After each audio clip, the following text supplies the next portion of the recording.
Oh, oh boy.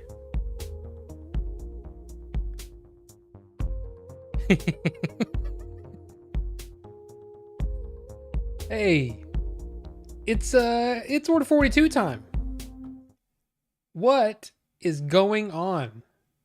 Welcome. Welcome everybody to the start of the show. It's Order 42. I'm Rob, and we're here. We're doing the thing. And I changed out of my polo shirt because it was too hot. It's just too hot. Where's my phone? Crap. Hold on a second.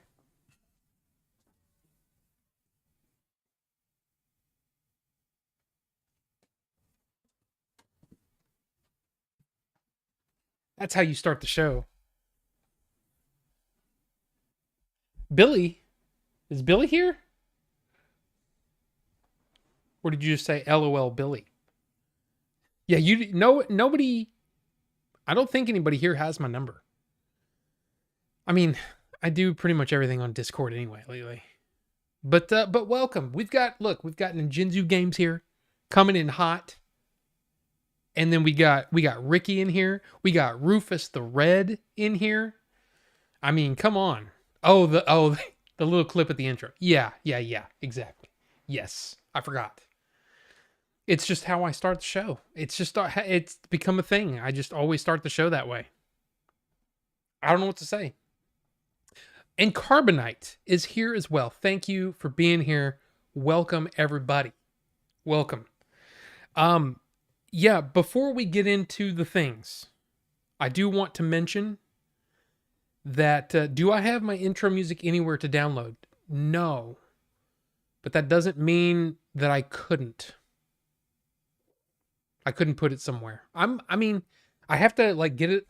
Do I even have it like available? Oh my gosh, I was attacked by a burp. Sorry.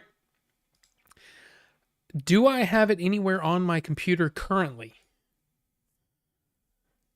I don't know if I do or not. Uh I do, but where? Oh, I have it there. I'll maybe I'll put a link, or yeah, I'll put it in the Discord somehow. I don't know. But yeah, if you want it, yeah, I mean, it's not like I'm going to make any money on it or anything like that. It's never been put anywhere for public consumption, I guess you could say. That's probably what I should do. I should probably just put it on the internet somewhere, like on YouTube, and just say, "Hey, here's my here's my music and check it out if you want. If not, no big deal." I should do that. I should do that because at least I could, get the views on it, you know? And it's, there's some I've got some fun stuff on there. Some of it's kind of a little cringy, at least from my taste now, but I mean, I wrote it all in like 1998. Oh my god. So that music's like 25 years old. But I think, look, I'm making a judgment call. But I'm pretty sure that my music was ahead of its time. Am I hearing that you produced music? Yeah, the music at the beginning, the intro, that's me. That's me. It's all me.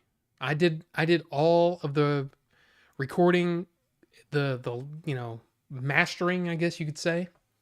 I did some uh that's some trippy stuff. Yeah, I mean it's that's just all that. I'll tell you this, okay? I'll tell you this. That song is not even a completed song.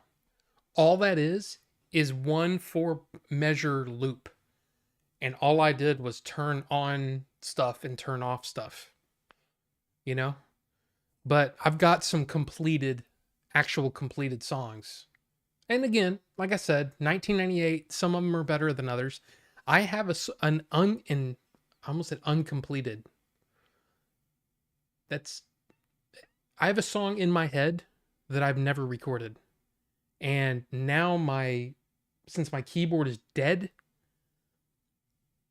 my old XP50, Roland XP50 is dead.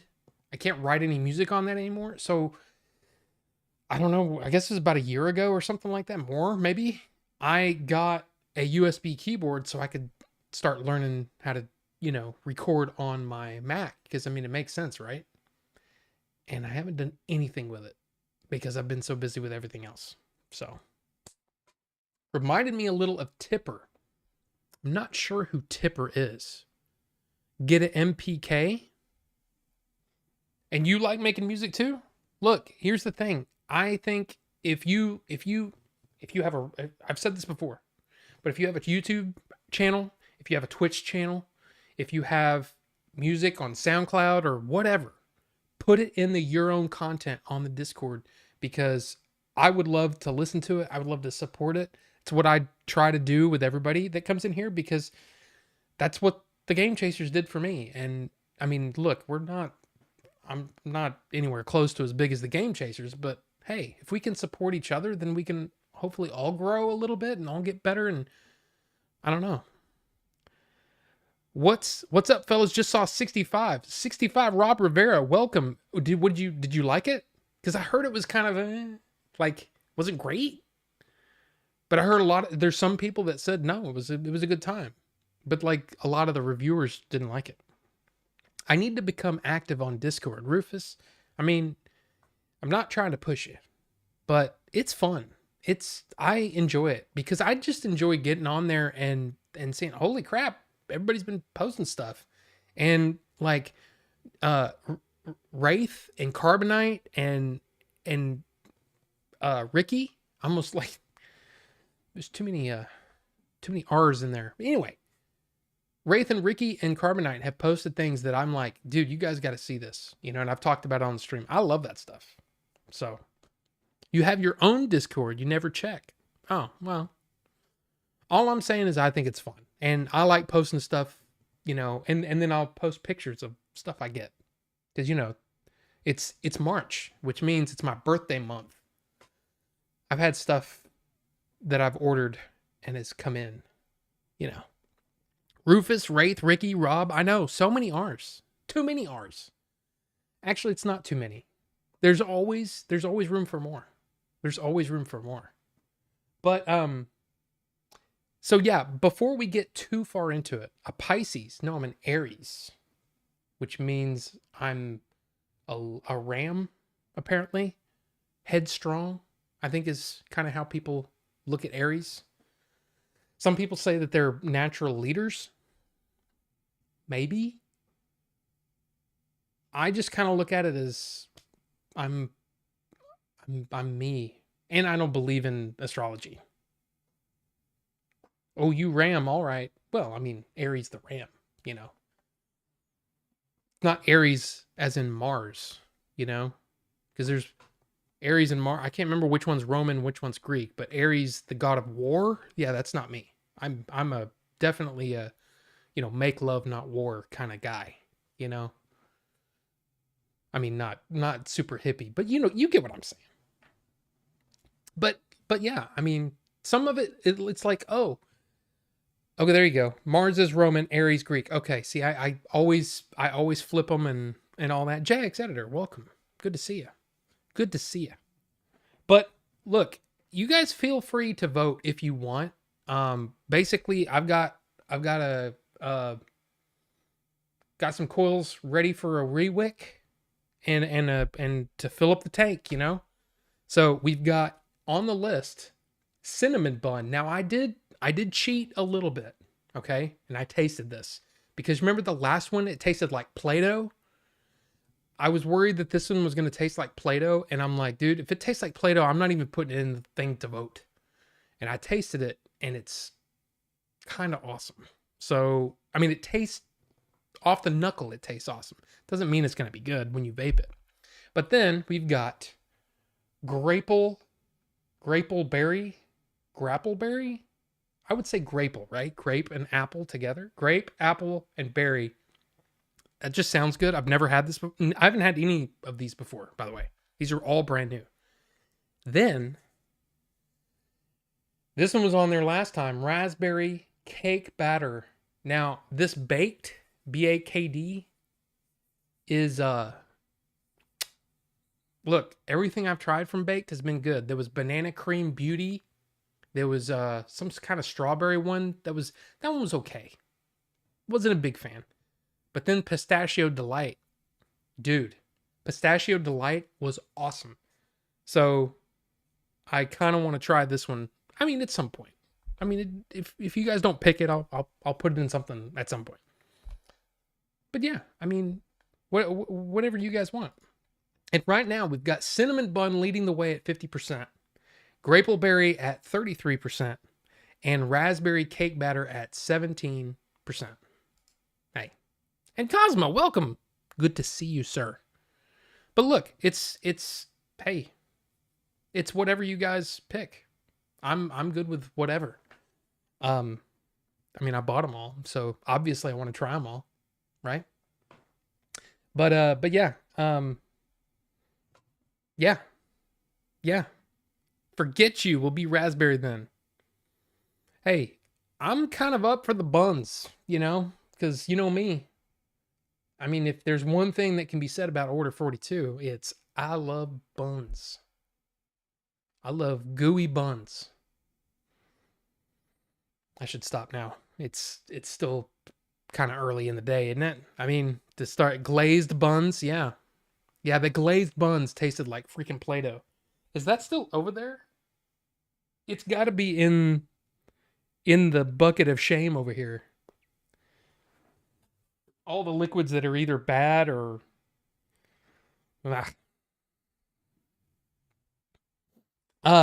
is it THC or tobacco? It is nicotine. Well, honestly, none of these actually have like nicotine from cigarettes. This is all tobacco-free nicotine. Maybe not this one. Nicotine flavors.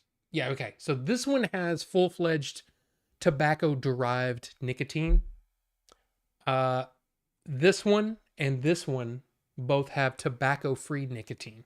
See, nicotine comes in a whole bunch of different plants and things like that. And I think these are synthetically made nicotine. I mean, don't quote me on that. They're all 3 milligram. I know Rufus just said 6 milligram, but yeah, all 3 milligram. Because I mean, these are dual coil guys that run at like 75 watts. So these suckers put out a lot of vapor.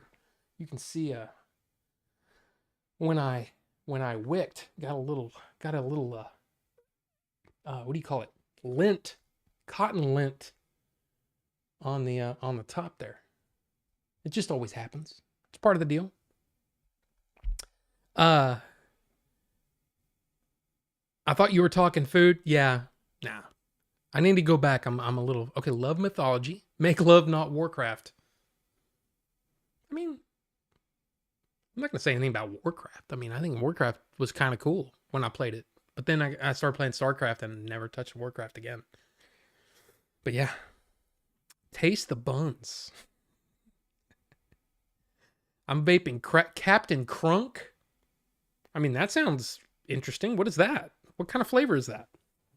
Currently fermenting blueberry liquor. Have I gone too far? No. See, here's the thing. I don't want to go into a whole spiel about the FDA, but they're trying to say that adults don't like flavors. And if that's true, then why are there so many different flavors of liquor out there? I've got one with passion fruit vodka. I've got a marshmallow vodka. I've got some sort of vanilla vodka. If that's true, if adults don't like flavors, then why is that so big? And there's plenty of beers and all kinds of stuff, craft artisan beers that are like flavored with chocolate and all kinds of crazy stuff. So yeah, I don't think you're going too far for a blueberry liquor. I mean, why not? Why not is what I say. And in most cases, you're either using all natural stuff, right? You may actually be using some of the flavorings that are available in e-liquids. So why not?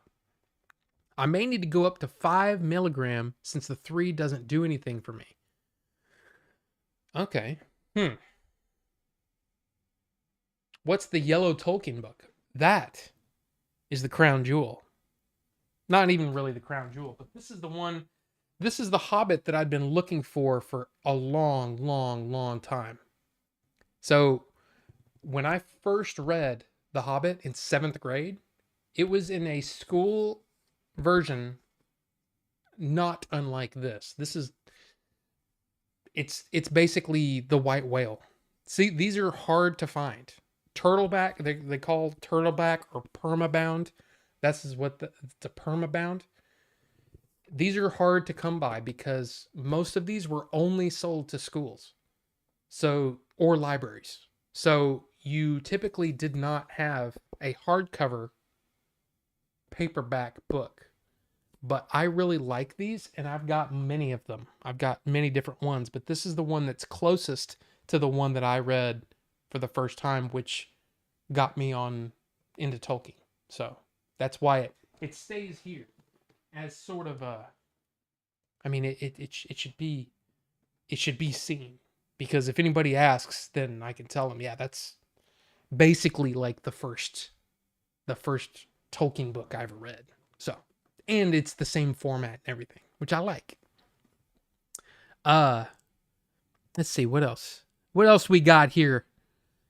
Yeah, the yellow one he was searching for. Yeah, it was just like I said, it's not worth a whole lot. It's not anything, but it's just it's kind of like I would love to have the original Nintendo and the original whatever game that I had growing up as a kid. That's kind of what that was. It was a search for that particular thing.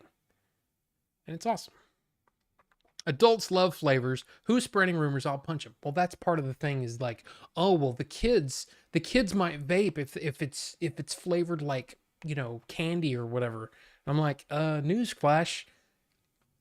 A grape, apple, berry, well, actually it was grape melon is what I had. So it was grape, apple, and watermelon mixed together. That was what got me off of cigarettes. That was the flavor. Grape, apple, watermelon. And I went back and bought a lot of it because it was so good. I actually had a Pixie Sticks one. That one was okay. But there was the grape, apple, melon that really got me off of smoking cigarettes. So there you go. Peanut butter flavored Captain Crunch. That stuff is crack to eat. The problem with peanut butter is that it's hard to get right in a vape, because sometimes it just tastes super artificial, and it's hard to get that. It's hard to get that flavor. Like, I wish that I could have a flavor, or a vape, or a e-liquid or whatever that was flavored kind of like when you first open the package and you just get that peanut butter. Man, if I could get that, and I've tried a bunch of them, and they're just not great. Tastes like old nuts. Tasted like this old man just bent over and I smelled his nuts. No, old, like, stale peanuts. Anyway. You've been vaping more now since I quit buying cigarettes, and I've been fine, but at first, I still wanted smokes. Yeah, see, what happens is when you switch over, your body isn't craving nicotine anymore, but it's still craving all of the other crap that's in cigarettes. Now, I'm not trying to say anything. If you smoke cigarettes and you want to keep smoking cigarettes, that is your right as an American. What I'm trying to say, every now and then, I don't talk about it all the time, but if you want to try vaping, there's a lot of different things out there that are much better than smoking as far as health goes. So, there you go. Glad you found your whale. Yeah, I don't know if I found that. I'm always looking for new flavors. Rob went to a school to get that book? No, I bought it online. But hey, don't say anything that could get me into trouble, because that's not true. That's not true at all. Smoking a Black and Mild right now. Hey, they have many different tobacco vapes. Because even cigar smoking technically is better for you than smoking cigarettes. But there's steps, right? Cigarettes are probably the worst. Then cigars. Then there's actually science out there that shows you this and stuff like we've been told our whole, at least me, I've been told my whole life that like Copenhagen and Skull is just as like worse for you than smoking. It's not. It's actually not. There are no like zero like there's zero evidence that you can get lip cancer or face cancer or butt cancer or any of that stuff from, I don't know why you'd be putting it in your butt. But anyway, there's no link. There's actually no link. Just like secondhand smoke. Look, I don't like secondhand smoke. But guess what? It's not that bad. Yeah, it can mess up your sinuses and all that stuff, but it doesn't give you cancer. So that's the weird thing, is that there's all this pseudoscience that has been floating around for years and years and years, and it literally comes down to Karens have been around for a long time. And they've been, I don't like that. Let's make a law against it. Anyway, let's move on.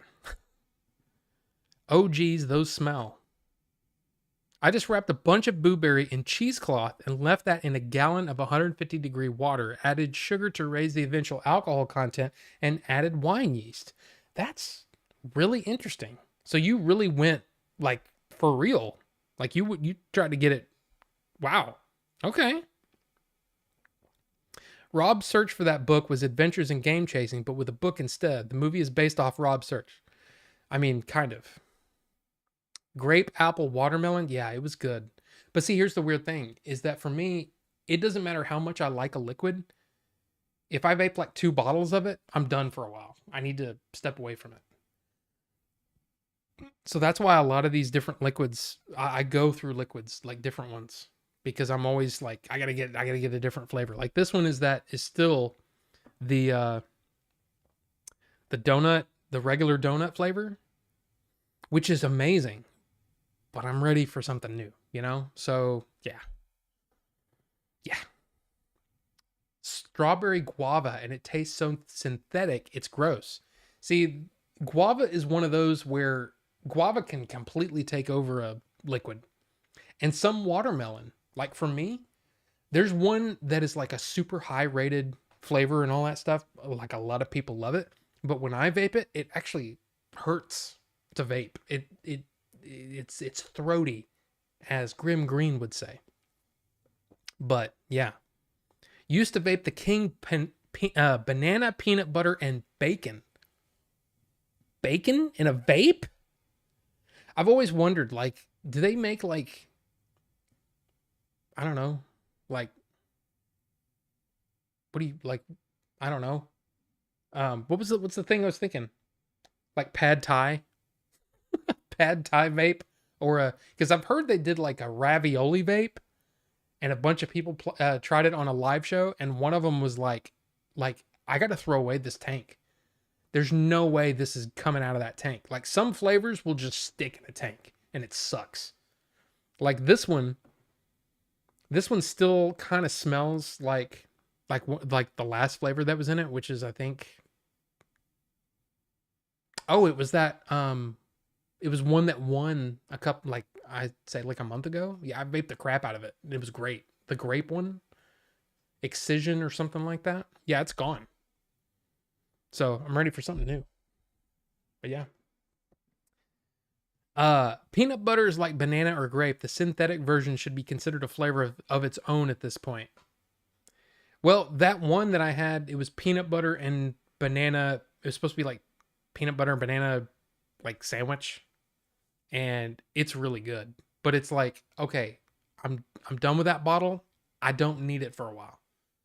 But like a couple of months down the road, I'll be like, I kind of want that banana one and the grape one and the strawberry one. But yeah. Wait.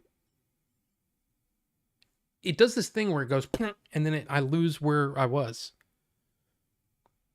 Yeah, cigarettes do have a bunch of crap in them, for sure. As an ex-smoker, Joaquin Phoenix's Joker was a trial. See, that's the weird thing, is that like now it doesn't bother me because I just do this. And I think the last cigarette I smoked was like, it had to be like 2016. And when I smoked it, I was like, I don't like it. I don't like it. This is so much better. But it's one of those things it's a you know, it's a you change when you change over. And if you're not smoking or anything now, don't pick this up. No. Only reason I'm still doing it is because I enjoy it. And it's, yeah. I enjoy it.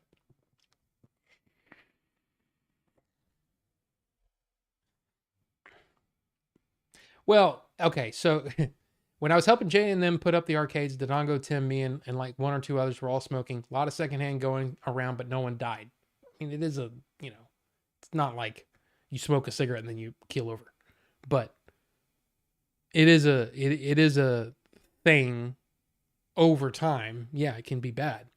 But secondhand smoke doesn't have the same carcinogens that, I mean, it smells bad, but other than that, it's not the same. I've been on Apple Crack and Captain Crunk for like 2 years. Pad Thai would be good. I don't know about that. But yeah, like there's one flavor, man, that I loved.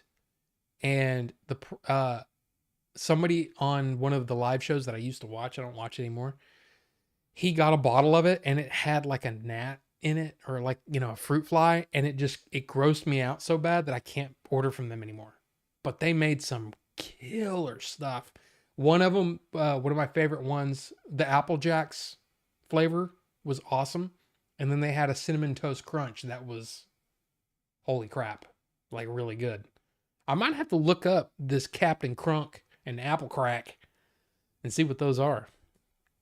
It's basically a tea wine, but I ended up losing half the water in the blueberry mush after I strained it, so I'll need to account for that if I do this again. Interesting. Wasabi and ginger vape. Turkey dinner vape. Holy. Roasted broccoli. No. Broke my glass today. Had to switch to the straight low capacity glass. One of my vapes, it's not in here, but one of them, it's probably my most used tank that I have. I dropped it when we were filming, and it didn't crack, but there's like a chunk out of the glass, and I keep thinking, oh man, this one's not long for this world. That was like 3 years ago, dude. So I don't know what it is about this glass, but it stayed. So I'm like, I mean, I have the bubble glass. I hate the bubble glasses. They just look bad. They just don't look cool to me. Anyway. Blueberry wine vape. No, sounds weird. Saw a video that explained that the chemical and grape flavoring is molecularly similar to the latex in certain sterile gloves. Now I can't taste it. Now I can't not taste it in synthetic grape. Yeah, there's a there's a oh, I can't remember what the flavoring is. But Grim Green said that when he vapes it, all he can think of is like the inside of a Halloween mask. It's like, oh, he said it's either like Halloween mask or Band-Aids. And I'm like, that's so gross. Dodongo looks like he smells like Pall Malls. I feel like out of all the brothers, I'd get along with him and Melvor. Look, they're all like great guys. Honestly, I'm not saying that just because, I'm friends with them. They really are really, really good guys. But I'm one of those where once people start getting drunk, I don't drink. So it's kind of like, I don't know. It's weird. It's like watching people ski. It's just not the same. The Boss is the company that makes those? And you already had a chip in yours. Oh, okay. You mentioned Apple Jacks. I make Applejack whiskey. So what if Applejack's Applejack? I mean, why not? I don't know. I did that like the all right, but yeah. And Wraith, welcome, Wraith. Look, we're getting close. We're getting close to the end. 8 votes, 50% cinnamon bun, 50% on the cinnamon bun, 25% grapelberry, and 25% raspberry cake batter. Hey, whichever wins. I mean, it's probably going to be the cinnamon bun at this point. But now, look, for those of you who are not on the Discord, I don't think I showed these that last week, did I?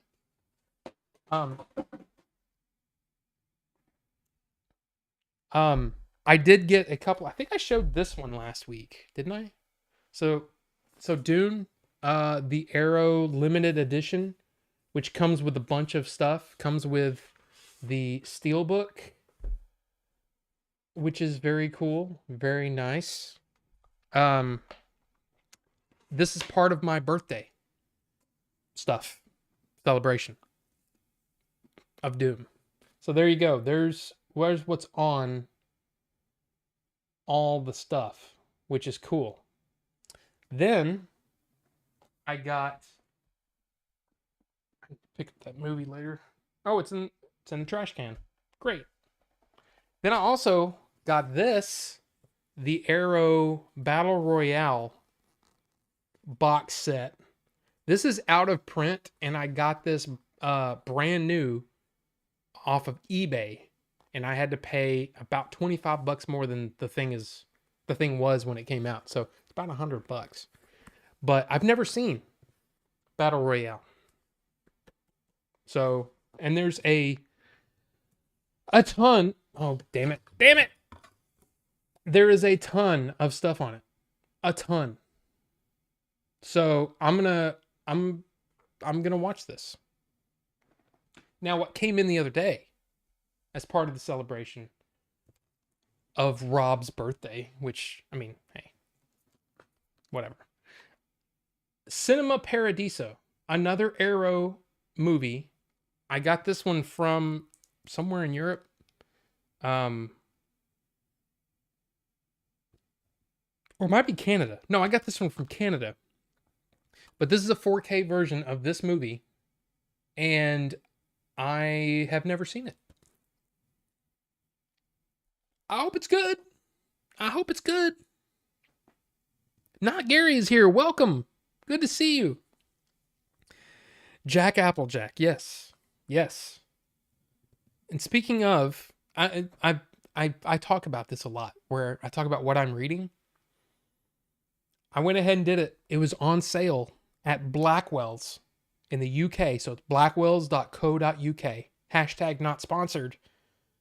But it's pretty much where I buy most of my Tolkien books, because they're the HarperCollins version from the UK. And they typically, lately they've been on kind of a problem, but typically their versions are better than the American Houghton Mifflin or whatever it is. I've got some. Houghton Mifflin. I've got some of those. But I got this super nice, super heavy, super special edition of The Lord of the Rings.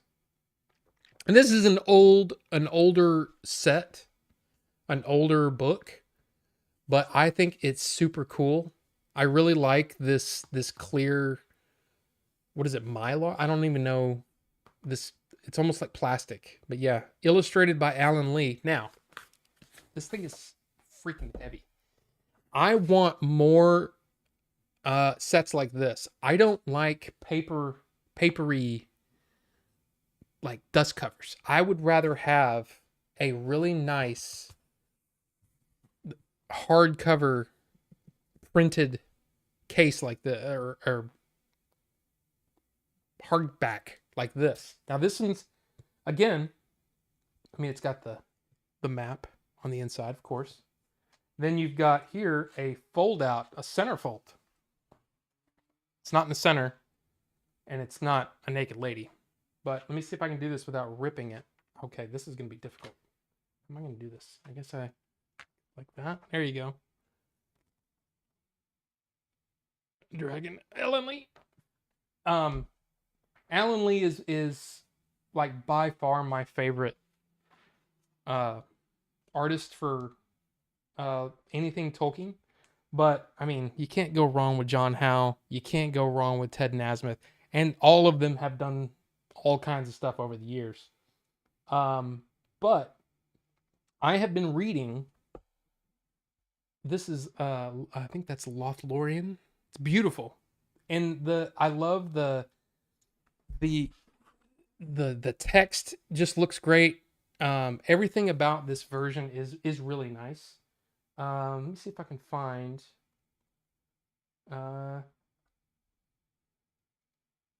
Treebeard, Arkai.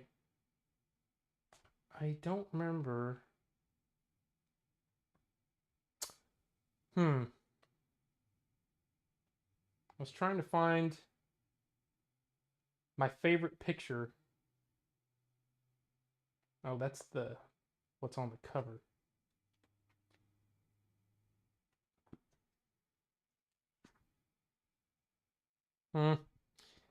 Anyway, it's awesome. Okay, it's really really nice, and this was on sale. I think on Amazon this is like $75-$80. I got it for like 67 or something. But it's an edition that I've always wanted, and I got it for my birthday. Yay! Yay! So it's good. It's good. And I love that set. I mean, it just looks good. Now the only bad thing, if there is a bad thing, is that look, it's taller than the other books. But it's okay. I'm going to be. It's going to be fun to read it through this. Now, I just finished Fellowship of the Ring. It's in my book list. I've been reading a bunch of stuff, but 55 Magnus. You're honestly not that far off. I will be 47 next Thursday, so the 30th. I will be 47. But like I said, there's stuff that I've just been wanting, and since I got some money for my birthday, I figured, hey, why not buy me some stuff that I want and some movies. In fact, by the way, today, and it's only for 24 hours, there is a sale on Criterion's site, 50% off. So if you've got some Criterion movies in your wish list or whatever, hop on over there. I bought 3 of them, and I haven't seen a single one of them. But they're movies that I can't find anywhere on streaming, so I'm like, shit, let's just buy them, So I'm buying them. There you go. Let's see. Hold on now. I got back into Lego, having been having so much fun. No clue why I stopped doing this. Just tiebreaker 38, the 15th. Just tiebreaker 38, the 15th. Been missing this since I was 12. I'm not sure what that means, but I'm happy that you're happy, Rufus. And maybe I'm just not on the level. Like I'm not, and look at that. We're close. Oh, damn. We're tied again. Cinnamon bun and cake batter, raspberry cake batter are tied. Grapleberry is now in last place, but 36%. 36%. I'm going to give it a couple more minutes. And if we're still tied, we're going to have a vote off. And now, remember, if you don't vote today, then you don't get to vote. Funky. That's what Grim Green says. And you might say, who is this Grim Green guy? He's a vape guy that I pay attention to on YouTube, and he's funny. And if you actually watch his live streams, you'll notice that there are things that he does that I've just taken on. So there you go. Battle Royale can be blamed for modern PvP gaming. Yes, but I've never seen it. Ecto Cooler vape. There is actually an Ecto Cooler vape. There is an Ecto Cooler e-liquid.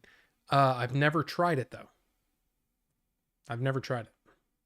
But yes, I did the thing, and I'm very pleased with it because it's an edition that I've always wanted. And I'm like, I don't need another single volume edition of Lord of the Rings. I have 3 of them. But I bought another one. What can I say? What can I say? Alan Lee killed it. Oh, he did. He did. And like I said, Ted Nasmith is no slouch. That guy does some beautiful work. John Howe is great as well. John Howe is on my old copy of The Hobbit. Up there, which I don't want to get it right now. But yeah. I watched a fan edit of Andor that condensed it down to 8 hours. It was great, but I think I never saw anything where all the characters were so miserable. This is Star Wars at its darkest. I mean, I don't know about that. I mean, look, everybody's entitled to your opinion, to their opinion, including yours. I mean, but for me, it was just a darker story. It was a story without, a bunch of goofy crap in it. And it was the most adult I've ever seen Star Wars. But why don't you get an art book of Middle Earth? I have 2 of them. But there's 2 more for me to get. The Art of the Hobbit, which is all of Tolkien's artwork, and the Art of the Lord of the Rings. I have 2. But I want the Alan Lee. I think they're called the Hobbit sketchbook and the Lord of the Rings sketchbook. They're books that, for that kind of thing. So, yeah. And no, I'm not 55. I'll be 47 next Thursday. 9 years and 11 days older than you. Well, there you go. There you go. You still have a box of Ecto Cooler frozen in my freezer. Yummy. And Melvor's here. Why? Just kidding. I'm kidding. Welcome, Melvor. Welcome. Rick and Morty G Fuel tastes like Ecto Cooler. You can use the books as self-defense and beat a burglar over the head with it. Just tie the books in a pillowcase. I mean, yeah. Probably. They are heavy. They are very heavy. But no, I wouldn't want to do that. I'd probably find a different way. Do something different that I could throw at him, Gave my friend a ghost pepper vape cart for his birthday. Is he alive? That sounds terrible. Name one happy character in Andor. There are none. Name one character that's happy in Heat.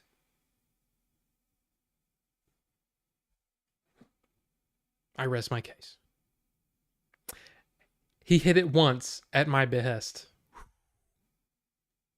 Yeah, I don't know about that. Wasn't Melvor just me? LOL. Really?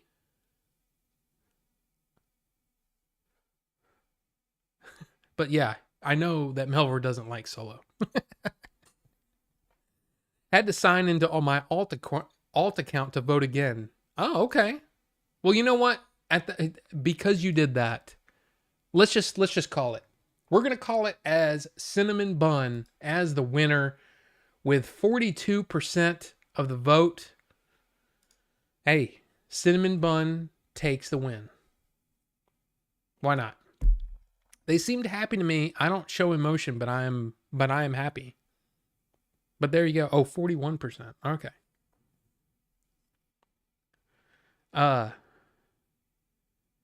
Yeah, no one is happy in Heat. I mean, it's just one of those things. I'm trying to just put it out there.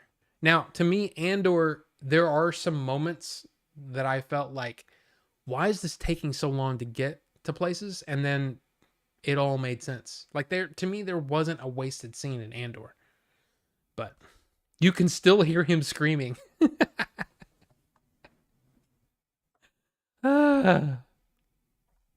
Yeah, stop posting toys on Instagram, Melvor, and edit a new episode. Right? But apparently that wasn't him. I'm watching Melvor's favorite movie right now, Short Circuit 2. I mean, I like the first one, but those are one of those that I think my memory of it is probably better than the actual movie. I mean, just saying. Still want a Johnny Five toy, right? That would be kind of cool. And Wally, in a way, is almost like the visual successor. I thought, man, they're getting really close to Johnny Five on this one. I once showed up to jury duty and told the prosecutor that I'm a libertarian and I will annul my vote if I don't agree with the charge, even if you can prove your case. They kicked me out of there. Yeah, there was I got a lot of, suggestions on how to, we'll talk about that for a moment as I'm gonna put this on here. Try this. Yeah, I got, like I said, a lot of suggestions. Tell them this, tell them that. Oh, you have Crohn's. You can just tell them you have Crohn's. And I'm like, look, I can't, I'm one of those people that I can't lie. I can't lie. So if somebody asks me, are you physically able to sit on a jury for a week or two or whatever and do the thing? I'm like, yeah, I can do that. Even if I could very easily say, oh man, I don't know, it'd be difficult. I know I could do it. And I can't lie to get out of something that I feel is a civic duty. And also, I'm kind of a law nerd. Like, I enjoy the law. I enjoy learning about how things work. By the way, so you put a little bit on the coils. Oh, I hit to turn it on. I turned it on. I turned it off so I wouldn't burn my cotton. But yeah, put a little bit on there, and then I know you can't really see, or maybe you can. If I do, you see how they're like really wet? Now when I hit the button, it sucks in the liquid. It's really cool how that stuff works. But anyway, man, it smells great. But I have learned many, many times that just because it smells great and tastes great off the knuckle does not mean it's going to be good. So, all right, put the tank on. Why is that not going on?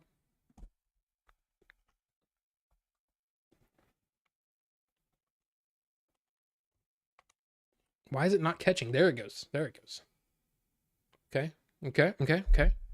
And then you bleh. Okay. I found a fan-made Johnny Five Lego set. I need to build it. That would be fun. Will I see John Wick this Friday? I don't have tickets yet, and the reason is my wife said that I know. Oh, your wife. Why do you have to always wait for your wife? Because I love her, and if she wants to do something with me, there are so few things that we really like to do together. I say that. There are very few things that we have the time to set aside to do something like that together. So it would suck for me to go see John Wick without her. You know what I mean? Knowing that she wants to see it.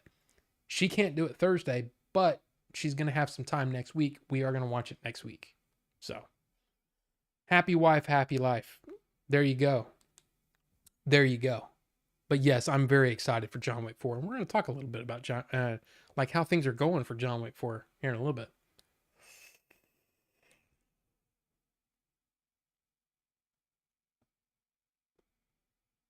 Okay, give me a moment.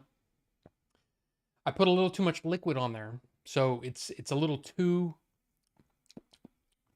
stuff. That there's too much liquid on it.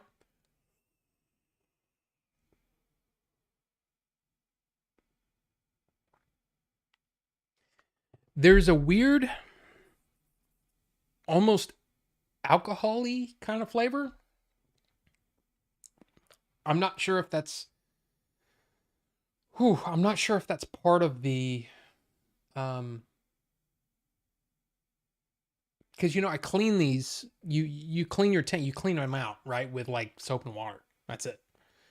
No kind of weird cleaner or anything like that. Soap and water. and it tastes a little weird. I'm not gonna lie. It tastes a little strange. It's kind of good. It's like almost really good, but then there's that flavor that's kind of throwing me off, and I'm not sure if that might be some residue, soap residue. I don't know.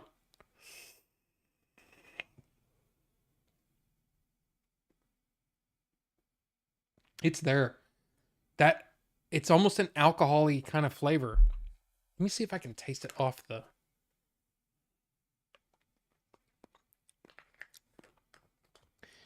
I can't taste it off the knuckle. Did Billy try? Did Billy try to call me again? No. Spam risk. Get out of here. Billy tried to call when I was in the jury duty, which I never actually got to. 38, never been asked to do jury duty.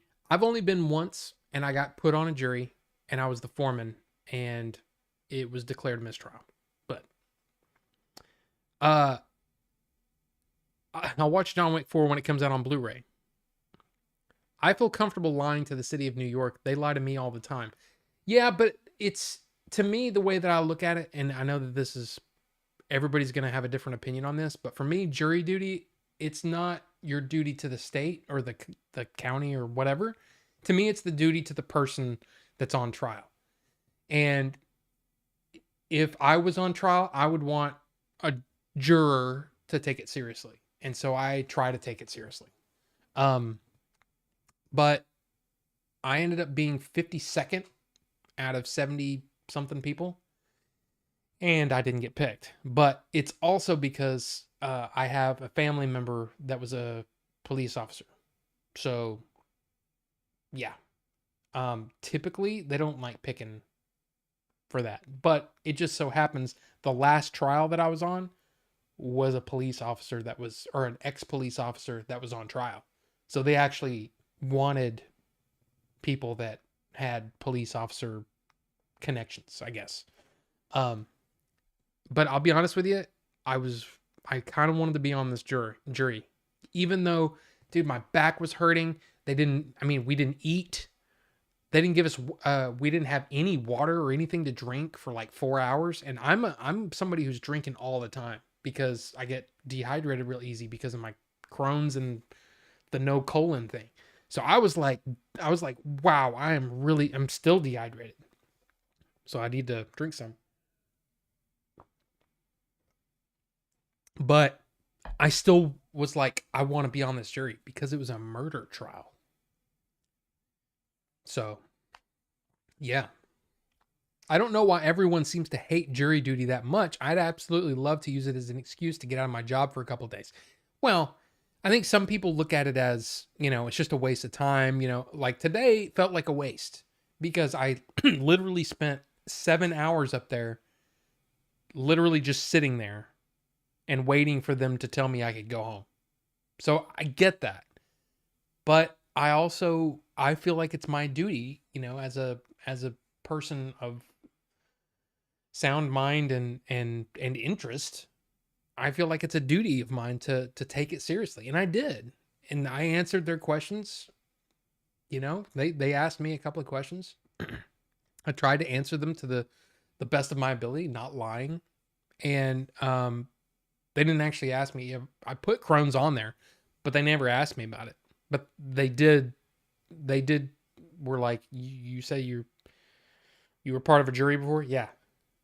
And what was the decision? What was your decision on the sentencing? And I said, we never got to that point. And they said, okay, thank you. So I was like, okay, that's why. This is a theory of mine. And of course, when they're picking jurors, they don't tell you any aspects of the case, right?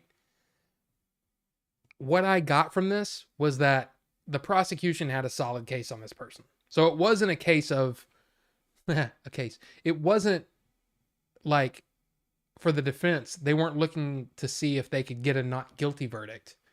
It was more about, okay, how much can we save this person from serving so much time in prison? You know what I mean? So they were asking questions about if you found out that such and such thing happened and the amount of time was this amount of time to this amount of time. Could you can you see yourself giving the lower end? And of course, most of us were like, I mean, yeah, but it depends on the case, I mean, it's kind of like if somebody, uh missed a turn and ended up, running into a car and, you know, unfortunately some people got hurt. That amount of time that you spend there is different from somebody who intentionally tried to, kill somebody, you know what I mean? So it's all dependent upon the situation. Turns out I actually, when I got home, looked it up and was like, oh, okay, so this person definitely did it. It's really more about, okay, how much time are they going to spend in prison? You know? So it would have been interesting, but it would have been more interesting if it was a case like a case where, there was some doubt. But I don't think there's any doubt that the person did it. It's more about, okay, what's the sentencing going to be? So I'm actually kind of glad that I missed out on this one, but at the same time, I was telling my wife yesterday, I was like, look, if I'm going to be on a jury, I'd like to be on a serious case. I don't want to be on, this ticket was blah, blah, blah, and this person didn't pay okay, pay it, idiot. I mean, that would have been like a waste of time. This at least felt like a serious case, and it was like, oh, but like I said, after I saw what the thing was, I was kind of like, okay, I'm kind of glad I didn't have to worry about that, because that would have been crazy. We're talking about someone who lived for years seemingly exclusively off of energy drinks and cigarettes. He didn't throw the vape away in case he ever got really desperate. Oh my God. I still, dude. Ghost pepper? No. I'm sorry. No. That seems like that would hurt so bad. Which should really be why he should have gotten rid of it. Ugh. A jury has a constitutional right to withhold a guilty verdict if they don't agree with the law it happened in the past. I mean, yes, but it's sort of like the way that I look at it. And again, I think this is the way that they want you to look at it, is that here's the law. And here's what is going on. The prosecution has the burden of trying to prove this person guilty. It's not the defense's job. I enjoy that part of it. You know what I mean? It's like, yeah, the defense literally could just sit there and do nothing. It's the prosecution's job to make the case that this person is guilty because of this evidence, because of this testimony, because of whatever. I find all that interesting, and like I said, I kind of enjoyed the process. The last time. This time I was a little more annoyed, and I'm so glad. Oh my God, I'm so glad I took some Tylenol before I started the stream, because my back was killing me. Killing me. I say that. My back was hurting a lot. Killing me is a little hyperbolic, okay? I'm just saying.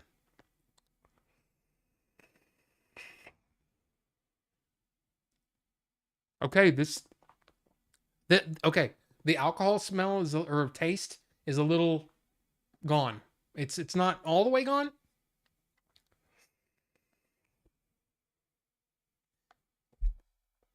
It's interesting. I mean, I'm going to vape it. But a lot of times a tank can taste a certain way, but then after like a full tank and then you fill it back up, it'll taste different, and it'll taste better, sometimes worse. I'm willing to give this one a shot, but I'm not going to vape it a lot because the smoke alarm will go off. Because this is a dual coil. You saw it. Dual coil. I've got a single coil here. A little tiny guy. Single coil. Yeah, look at the difference. Side by side. Big fat 2 battery with 2 coils in it, and then a little tiny single 18650 with a single coil. This puts out a lot less vapor.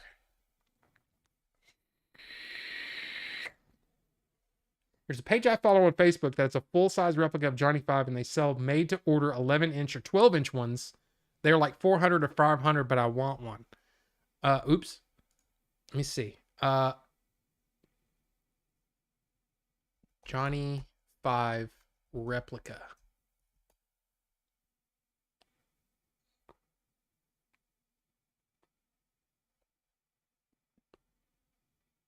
Oh, dude, that is cool, man. Okay, it's Facebook, but and no, we don't need to sign into Facebook to see this. Dude, that is freaking sweet. That is really freaking cool, man. Like really, really cool. I love it. I'm not even that big of a fan of Short Circuit, but that is freaking awesome. Look at that. I can't even zoom in. Why? I hate Facebook. I really do. I can't stand it. Oh, that's our first news. I'm so pumped for the DVD. Sounds like they will be out soon. Oh, really? Oh, the Blu-rays. See, here's the thing. A lot of people have been asking about the Blu-rays, and some people have even been commenting on some Game Chasers videos saying, "Oh my God, Billy just took money and they didn't look." They're in production right now, but they're waiting for the dish or the replication house to finish, and for whatever reason, there's been delays, and I don't know what the deal is. But trust me, they did it because I took my own personal thumb drive with the stuff on it, with the movies on it, in the format they requested that I got from GameSack, and I took it up to the place. So I know that it's all being done. I just don't know when it's going to happen. So, oh, and you just gave me a link. Okay, well. A murder trail could go on for months. Yeah. Trial. Yes. But no, this one was, I'm pretty sure this was kind of an open and shut case. It was just a matter of, okay, this is what the person did. How long are they going to spend in jail? So, you may need a new job if you're anxious to get away time from it. Enjoy my job. I mean, the thing is though, it's kind of a break, and I get that. I totally get that, especially if you're doing something that's, to me, look, some might disagree, but I think doing your duty for civic duty, jury duty, it's worthy. It's worthy of that. So I get it. I've got a pretty decent job, but it can be really stressful. I've thought about finding something else, but starting over in a new line of work would probably mean a big pay cut. Ooh, boy, do I know that feeling. I think I make I'm not asking for help. Okay. But I think last month on YouTube, I think I made $7. Well, Rob, it's because you're reviewing movies that no one cares about. I care. Okay. I do videos that I want to do. And if somebody doesn't want to watch it, they don't have to. I'm not saying that anybody should watch nobody should watch a video on my channel if you're not interested in it. Period. Don't watch it. It's fine. But sometimes I know that that's going to happen, Sometimes I know, okay, this video is not going to do great, but it's something I have to get off my chest. Or I have to do this, or I just want to, or whatever. But anyway, so trust me, I know that feeling. I know that feeling. You have a presumption of innocence. Never talk to the police. Let them do their jobs. Exactly. On all sides, But the thing is, because of the fallibility of people, laws can be broken on all sides. So it's really, like you said, let everyone do their jobs the way they're supposed to do. I still think that, look, we have a lot of problems in this country. A lot of laws that are stupid, bad. Okay? Some bad laws out there. But the fact is, our justice system is one of the best systems because there's a lot of, but that can be taken advantage of too. I'm not trying to say it's perfect, but I still say it's pretty good. And I agree with that completely. Let the police do their jobs. Just like there can be, to me, I don't know if I'm going to get canceled by saying this. Saying that all police are bad is like saying everyone from this race is bad. Just because you've had some bad run-ins with people doesn't mean that that whole group is bad. I've met some police officers that are like awesome, like completely fine. I worked with one for years and he was amazing. Super cool, and would be very, very cool about you asking questions. Okay, if I did this, is that bad? And I'm like, yeah, it's bad. Don't do that. Especially don't get caught doing that. But he was super cool about it and just like an amazing person. In fact, I miss him. I miss talking with him. Amazing guy. But I've also met some bad cops. I've also met some cops that are doing some bad stuff. And I've heard, I mean, again, I have someone in my family that worked as a police officer. I've heard stories. Whoa, you know? But that doesn't mean that all police officers are bad. So anyway, I don't think there's any chance I could get canceled for being logical about it. But anyway, I just reinstalled Batman Arkham Knight on my Steam Deck. Holy crap, I forgot how gorgeous this game is.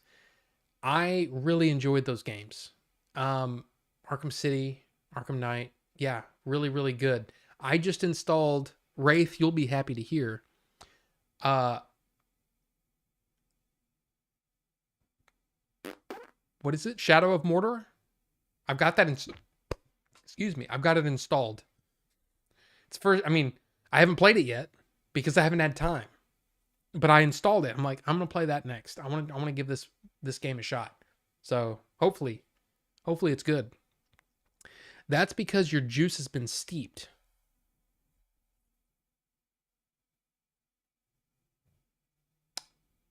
I don't think so. Are you talking about why it has the alcohol flavor? Because this was made in January 2023. That's not really a long steep. Some bottles I've gotten have been sitting on the shelf for like 2 years. No, this one's pretty new. I think it's just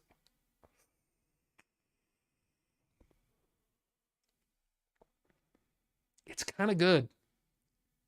It's better than any cinnamon bun flavor I've ever tried. Any glazed buns, you know what I mean? Any of them.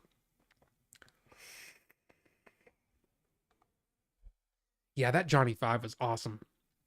That's not the one I sent a link to the ones of the page I follow. Oh. Well, I can't. Why does it do that? It looks the same. Can I let me do this. See if I can. It opened up in a new window instead of the window that I have captured. That looks the same to me. That is insanely cool. Just insanely cool. So cool. And like I said, I'm not even that big of a Johnny or a big of a Short Circuit fan. That is amazing. Amazing stuff. Okay, wait. I know what I want for Christmas. Yeah. So adorable. It's amazing. It really is cool. People need to understand that Billy and the Gang are not a billion-dollar studio. It's an indie film, so it will take time to release those Blu-rays. Absolutely.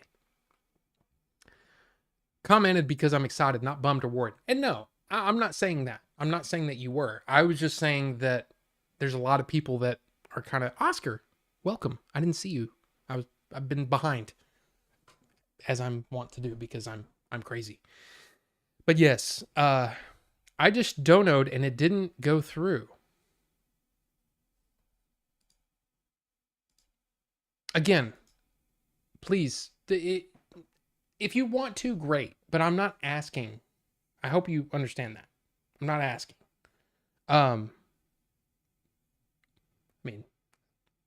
I just don't bring in a lot of money on YouTube. That's just the way it is. But I appreciate that. I appreciate the try. I haven't seen it yet. It hasn't come through on Streamlabs. Was it through YouTube? Because I don't see it on YouTube either. Like it's super chat. Not sure. Assassin's Creed Mordor LOL, that game is still beautiful as well. Why does it taste better the second fill? I think it's mostly because of the way that I clean them. Because I clean them, what I usually do is I let them sit in soap, so soapy water for a while, and then I typically try to, like, why does that look so bad? There's the like bottle cleaners with the little bristles. I get in there and I try to clean out because what happens is over time, the chimney, unfortunately you can't see down in there, but there's a chimney that gets gunked up in there, and it just gets the residue of the juice and stuff in there, and then it gets gross. So that's just the way it happens sometimes. It's a thing. But a lot of times it's just because there's still remnants of the old juice in there.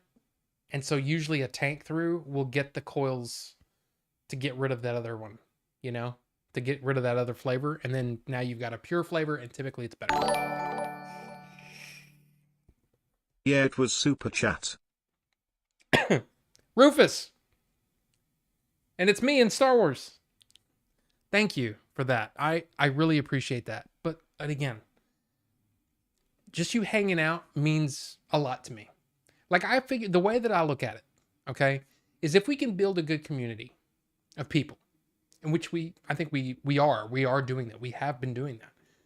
Over time, as that community grows, it will naturally have that.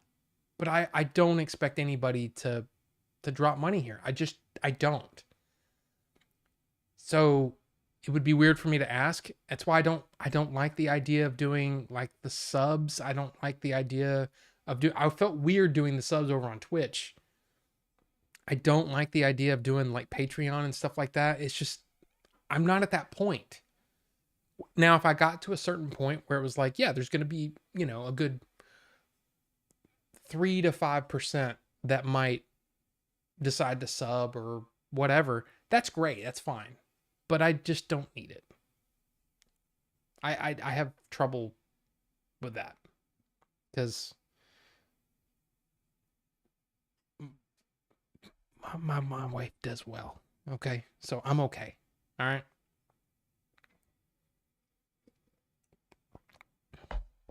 You need to open them, let oxygen steep the flavor. Yes.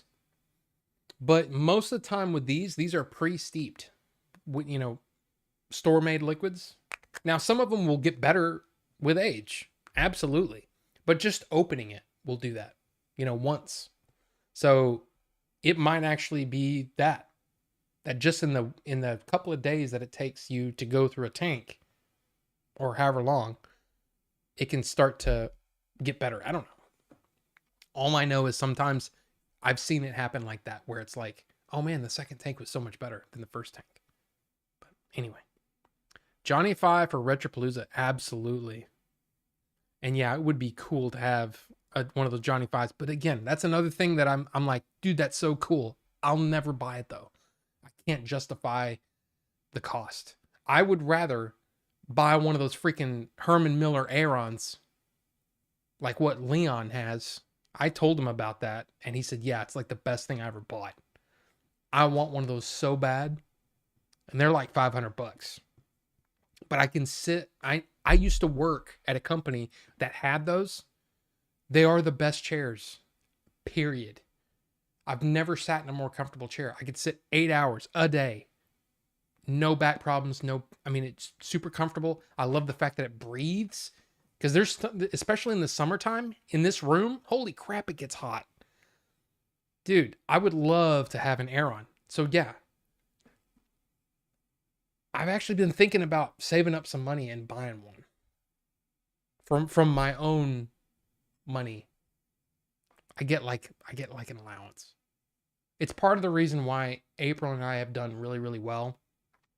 Even from when we were younger and we were both making a lot less money, we both did really, really well because we would only get a certain amount out for like our own stuff per month.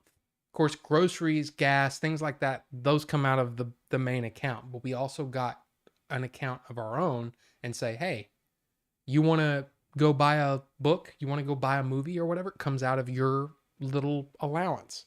And it's something that's really helped us even at this point when she's making some really, really good money. It's helped us a lot. We've been able to still save. This is one of those things that one of my friends told me in high school. And he was an older guy. He was like in his 30s. But he went back to college because his parents died and left him a bunch of money. And so he was investing and doing all kinds of stuff. But he said, I never graduated college and I wanted to graduate college. So now I'm back in college. We made friends with him. He's a cool guy, super cool guy. And one of the things that he said has stuck in my head ever since I was, 19 years old. He said, the people that make $200,000, $300,000 a year, even more, they're still broke. They're on a different level though. They're broke on another level.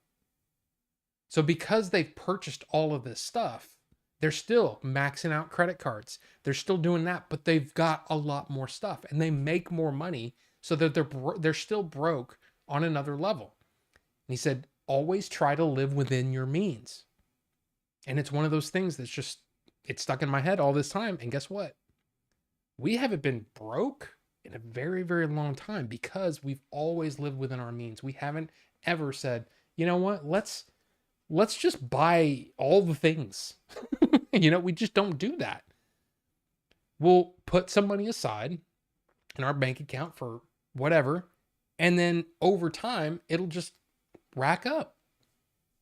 It's just one of those things that always stuck in my head. I don't know if it helps anybody or not, but for me, it was always that realization, that the people that live paycheck to paycheck, what happens is they get a better job. And guess what? They're still living paycheck to paycheck. They're spending every bit of money that comes in on all kinds of junk, video games or movies or whatever these people, whatever people are into.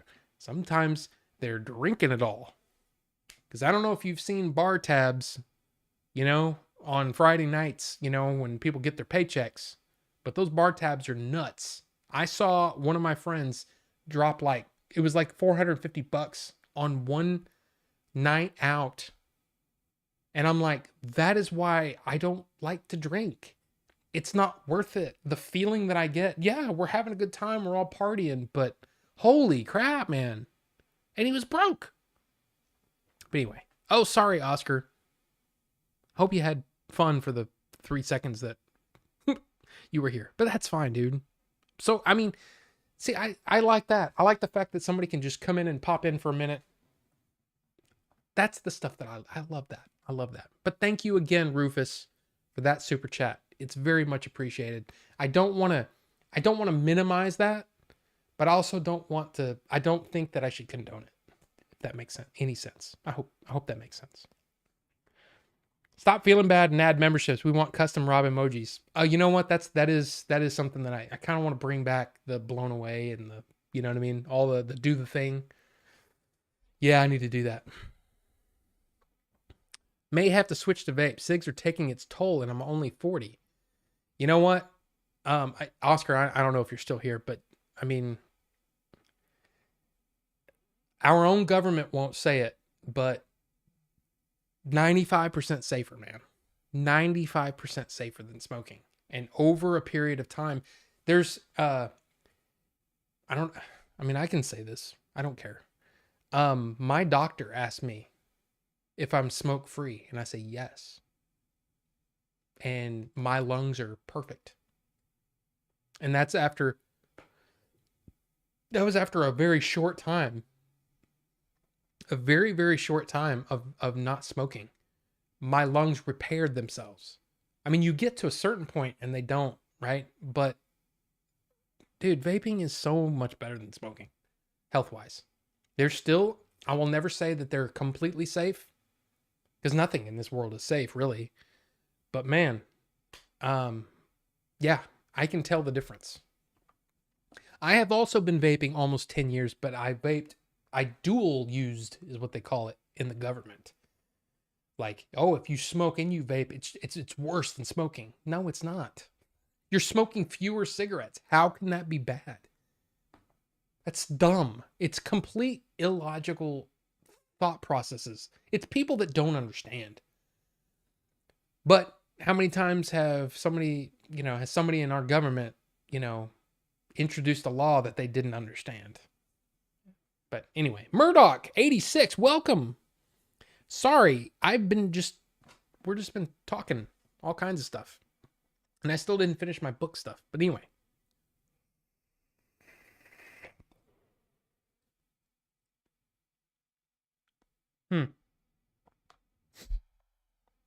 Yeah, the second tasting. I mean, I don't know, man.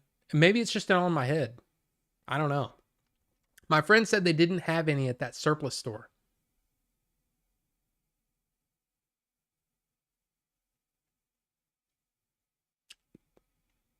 I'm not sure what you're talking about. See, that's the problem is I move on in my head, but then I'm reading something that I talked about just a few minutes ago, and now I can't remember. What does April do, and can I call her Ape, like Bam Margera's mom? Sure. I mean, she won't know. Call her anything you want. But I'll just say she works for a bank. She works for a bank, and she's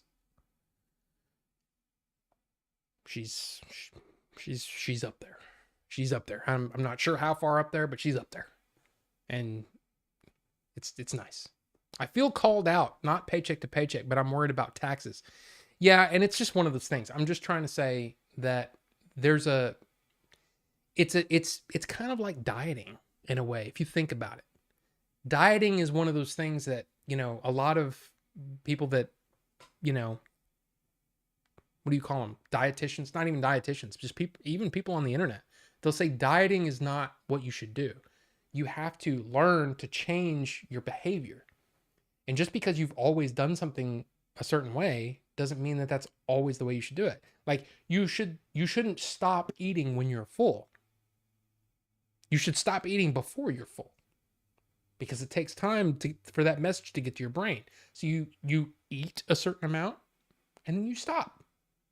And if 30 minutes later you're still hungry, sure, go for another plate. But don't, you know what I mean? And it's one of those things that I never knew, I never thought about. I always overate. As a kid, growing up, I mean, seriously. And then food is fuel. That's what food is. Never really occurred to me, and never thought about it that way. So it's just one of those weird, strange things that to me, saving money and using your money for things that you need, like gas, oil, car maintenance, your electricity, your all that stuff, you take all that and you put it in a bucket, and that's it, right? Then you say, okay, so I have this much in bills and I make this much money. Well, instead of spending all of that surplus money, only spend a portion of it. And over time you get used to that. And if you stick with it, you wait 6 months and holy crap, I've got this much money. And yet you're still putting stuff in the bank. You know what I mean? It's just a weird thing that once you get used to it, it's a change of behavior. Just like eating, to be healthy, you have to change your behavior. You have to kind of rewire your brain, which is kind of a cool thing. The UK government says it. That's true. Royal College of Physicians. If you don't believe me, I can look it up. I can show you. Inhaling anything into your lungs is just not healthy, no matter what people say. Some are healthier than others, but your lungs shouldn't have anything, really. True, but even the vapor that comes out of this is safer than the fumes that you breathe in when you're on the highway. Give that a thought. I'm not going to stop driving. I got to drive places. But you know what I mean? It's one of those weird things. It's the thing about vaping is it's not a cure-all, but it is harm reduction. 95% safer than smoking. It's harm reduction. Harm reduction is freaking bicycle helmets, motorcycle helmets. Guess what? That's harm reduction. Do you think that somebody could die with a helmet on? Of course. Can someone die with a seatbelt on? Of course. But harm reduction is so important in a lot of cases that the government has actually mandated that you have to wear your seatbelt. Why don't they mandate this? Why? Because they're making money off of cigarettes. Anyway, they like to lie to protect the cigarette companies that are trying hard to enter the vape market. Well, that too. Do you know Juul was just purchased by, I'm sorry. Juul is being sold off from Altria, which is a huge tobacco company, and they have since purchased Views. I think it's Views? Whatever the company is. They just recently purchased another large vape company, a vape company that has already had FDA approval.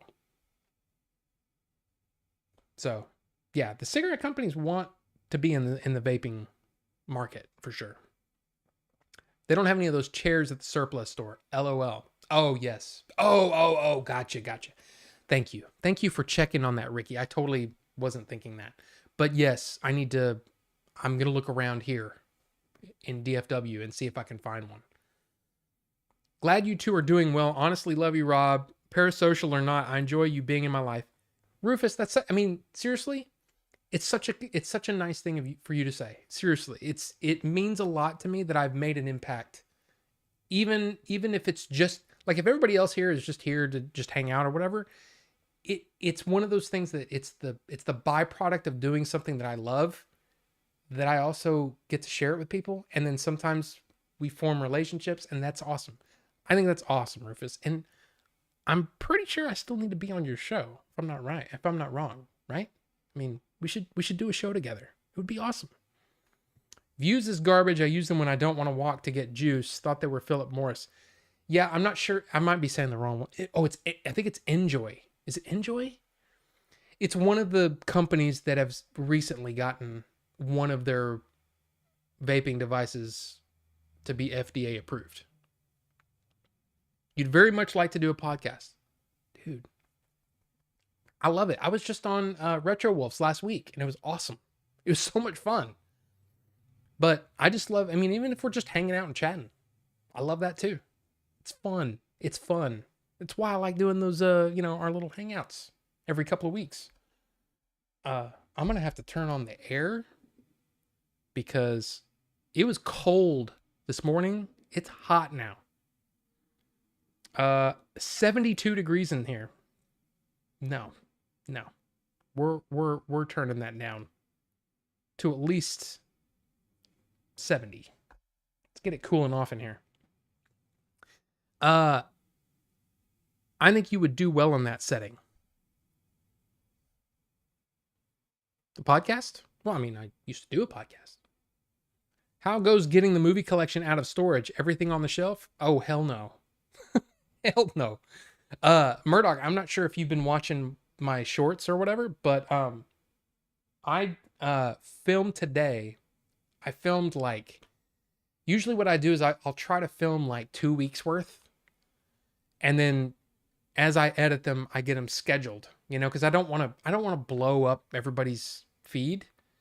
I probably could do 2 a day, but I feel like that's too much, and I don't want to do that. I honestly hate it myself. So I'm trying to not do more than 1 a day. But I filmed a bunch today, and I finally finished a box, and I'm about to finish another box.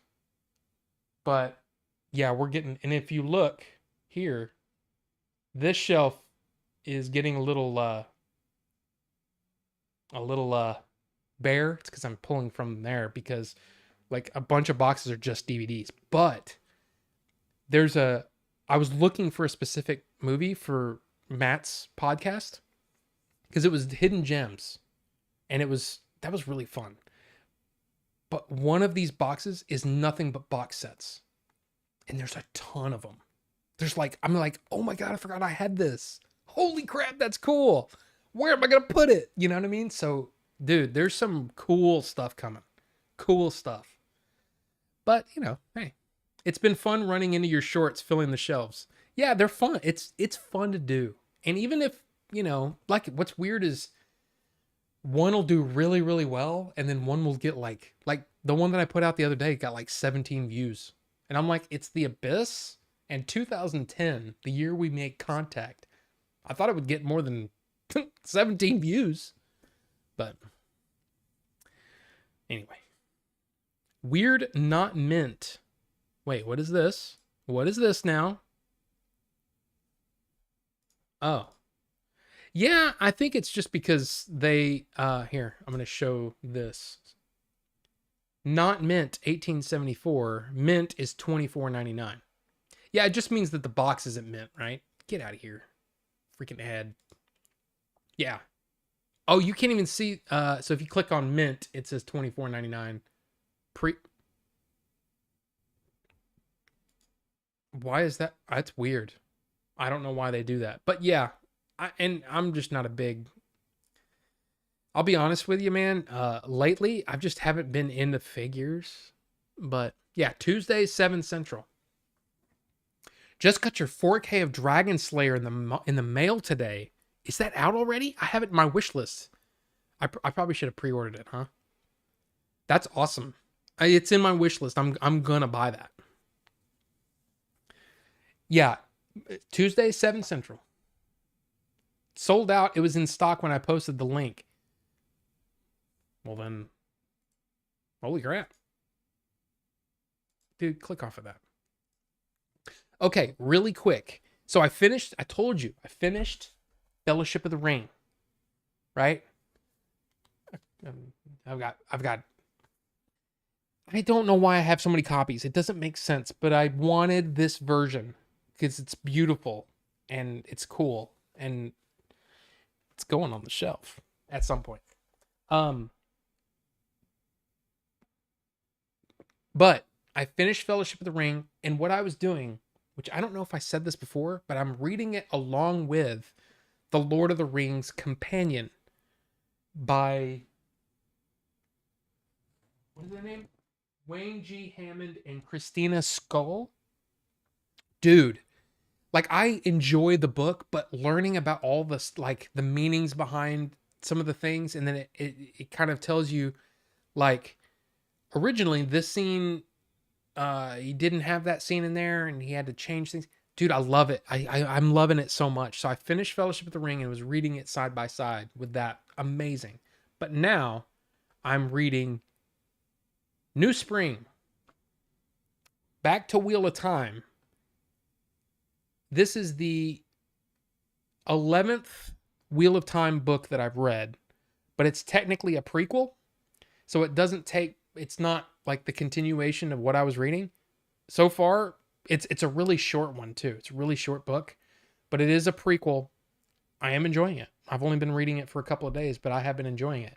Next up is Insomnia, Stephen King, which is a big, bad, crazy, like, whoa. Like it's a big fat book. So that one's good, but that one's like I was reading something and they said, oh, Insomnia is kind of like, there's some tie-ins to the Dark Tower, so you should read that first. So I was like, okay, I'll read it first. No big deal. And it was only like $9 or something at half price books. So I was like, okay, all right. Sorry.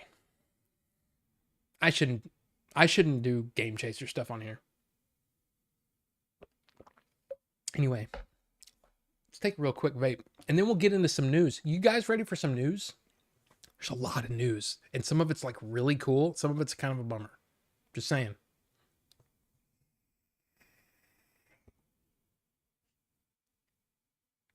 It's better now. It's better now. Holy crap. Okay.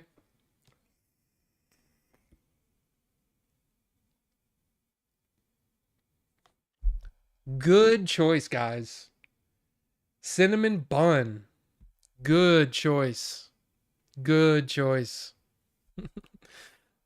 Oh, dude, that's so good. That's really good. Okay. We're going to start off with a bummer. Okay. This happened today, apparently. Why is there something?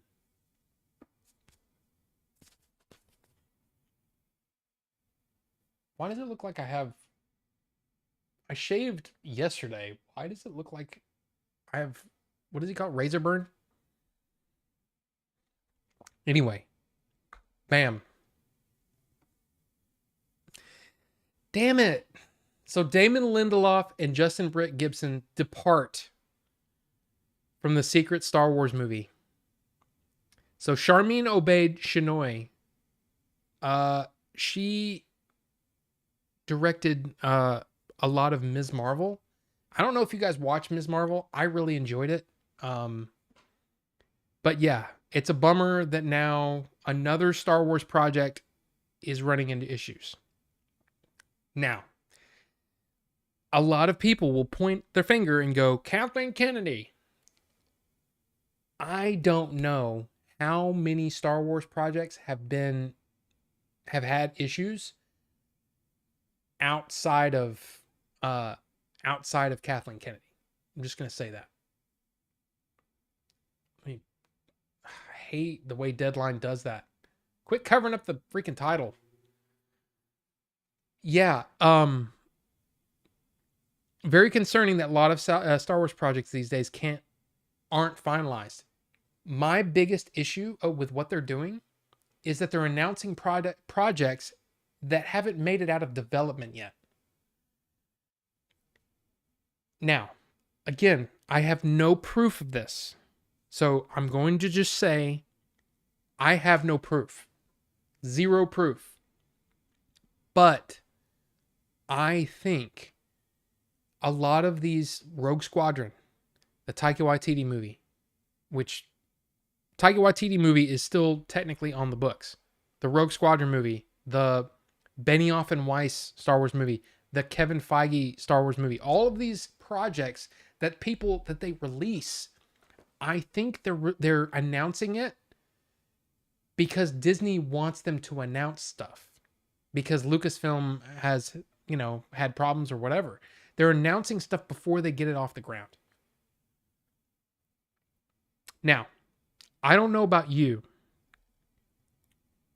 but if I was working in Hollywood right now, I wouldn't want to touch Star Wars at all. And it's because of the fan base. Because almost no matter what you do, even Andor has people that are hating on it. And they're hating on Tony Gilroy. Why? Because, Tony Gilroy said he wasn't a Star Wars fan. He sucks. No, he's a good storyteller. That should be the forefront. And the reason that Tony Gilroy is not having any issues is because he doesn't care. He doesn't care about what Star Wars fans think. He's telling a good story. And as long as the story's good, I don't care if you're a fan or not. I'm just saying it. Now, I know Damon Lindelof is a huge Star Wars fan. And I also have kind of unashamedly been a Damon Lindelof stan for a long time. Ever since Lost. And you might say, but Lost had a terrible ending. Sure. But I also had almost 6 seasons of some of the most amazing storytelling I've ever seen. And again, reading some Stephen King books have made me realize that just because the ending doesn't completely land doesn't mean that the whole thing is bad and the whole thing wasn't worth it. I had a great time with Lost. I loved The Leftovers. I loved Watchmen, the HBO series. Yeah, I think Damon Lindelof is good stuff. This is a bummer though. So I don't know what's going to happen there. Oh yeah, and you know what? I didn't actually have this on the list, but absolutely, Lance Reddick, man. And what's weird is I just did a short on Fringe. I loved Fringe, and Lance Reddick was one of them. Okay, there you go. Lance Reddick is he's still awesome.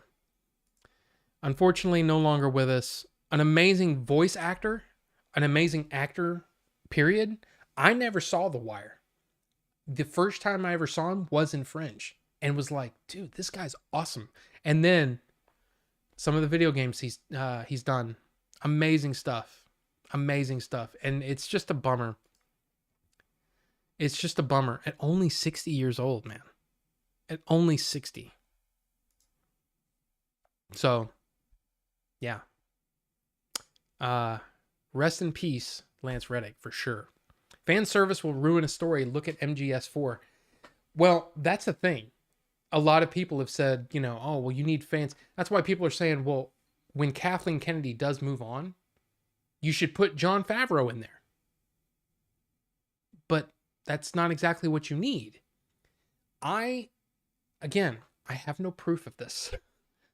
But I honestly think that a lot of the issues that Star Wars has had has been because of Disney overlooking and looking into things.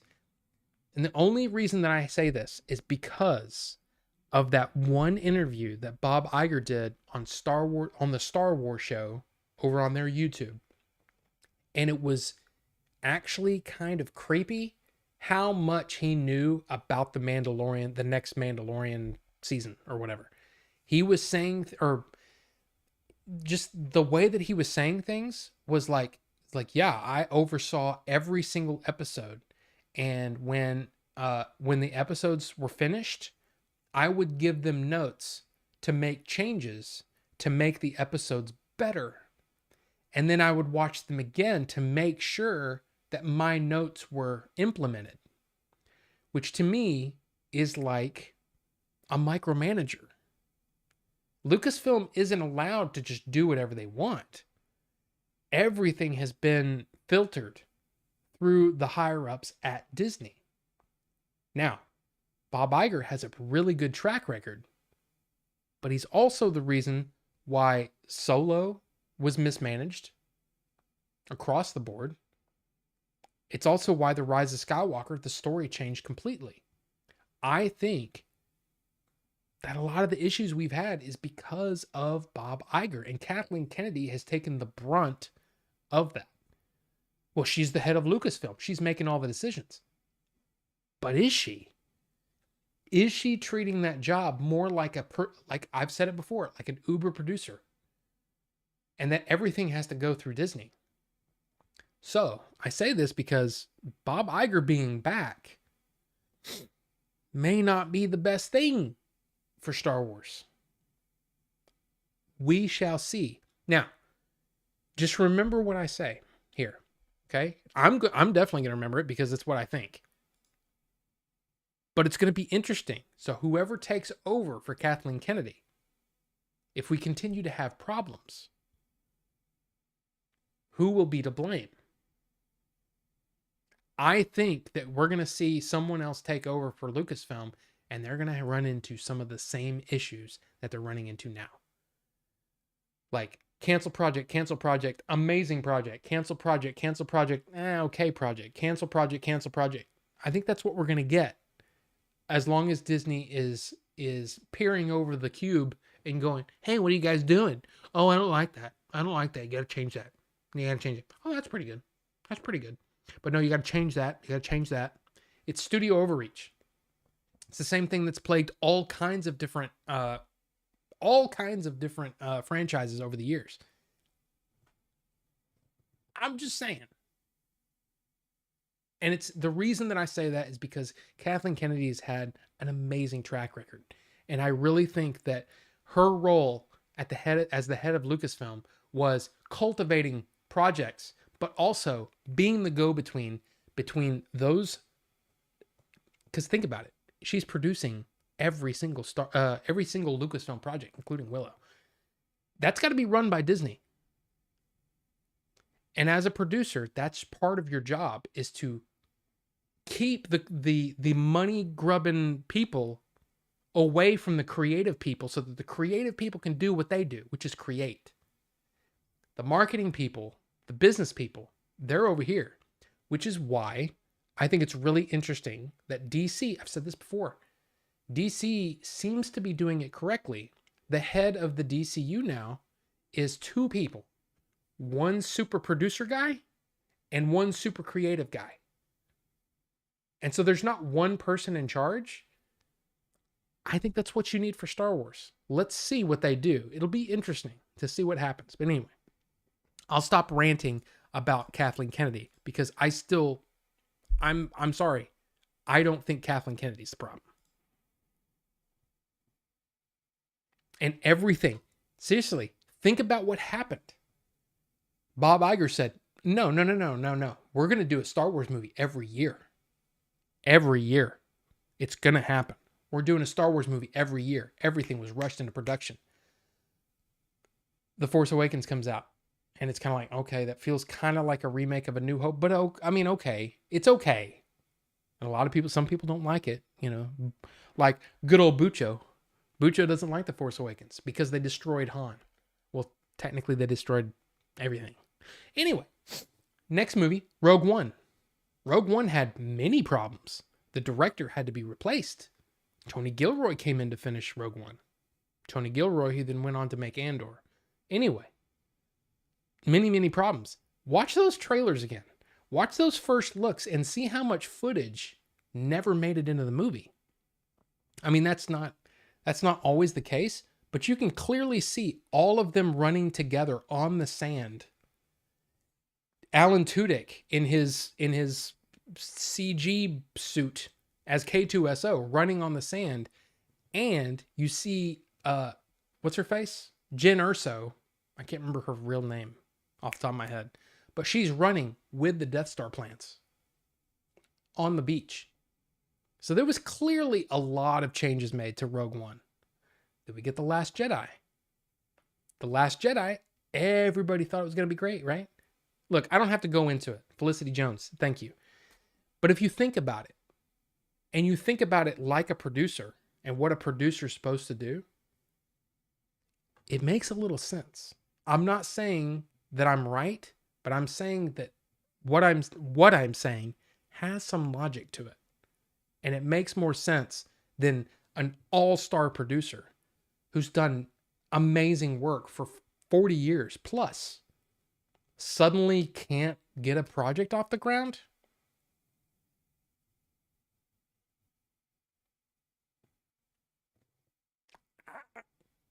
I mean, George Lucas never cared what the fans thought. That's why it was so great. Look, the prequels have their problems. Absolutely. But yeah, nobody was vetting what George Lucas was doing. Some of it worked, some of it didn't. Then he does the Clone Wars, and guess what? It makes episode 2 and 3 better movies. I don't know. Look, I don't know if 7, 8, and 9 by George Lucas would have been any better. I mean, talking about him digging into the midichlorians and like almost like inner space instead of outer space and all those weird ideas. But a lot of the ideas that people have problems with, these same people that say, well, George Lucas should have just done it. Well, guess what? Some of the same things were in his treatment, his outlines. Han Solo doing his thing. Leia off doing everything. Them being split up. Luke being exiled. All of those things come from Lucas. So if those are the things you don't like, the fact is we'll never know. But the main issue is that they didn't have a plan and they were rushing out as many movies as possible. And if you want to talk about how bad Kathleen Kennedy is as a producer, you have to look at the fact that of the 5 movies she did, 4 of them made over $1 billion. 4 out of 5 made over $1 billion. From a movie studio standpoint, that's a success. I don't care who you are. $4 billion movies out of 5. And I know Last Jedi, the reason that part of the reason Last Jedi made so much money is because people went back to see it again. I didn't really like it the first time. It took me a couple of watches to really to get into the vibe of what Rian Johnson was trying to do. Not all of it works, but the stuff that works really works for me. The stuff that doesn't work still doesn't work. I mean, look, I'm not gonna lie. Some of it, I get what he's trying to do, but it just doesn't work. But man, it's a shame. It's a shame that Star Wars isn't being allowed the same freedom that Marvel seems to be. But now Marvel is doing so much stuff that their quality has gone down because they're trying to do too much. And Kevin Feige can't do everything. Can't do every series and there's so many series and so many shows. But did you hear recently? I think we talked about it. Kevin Feige said, yeah, we're pulling back a little bit, which makes sense. We'll see. I could be completely wrong. But let's see in a couple of years when whoever takes over for Kathleen Kennedy, if we continue to have this issue, it's not Kathleen Kennedy that's the problem. So we'll see.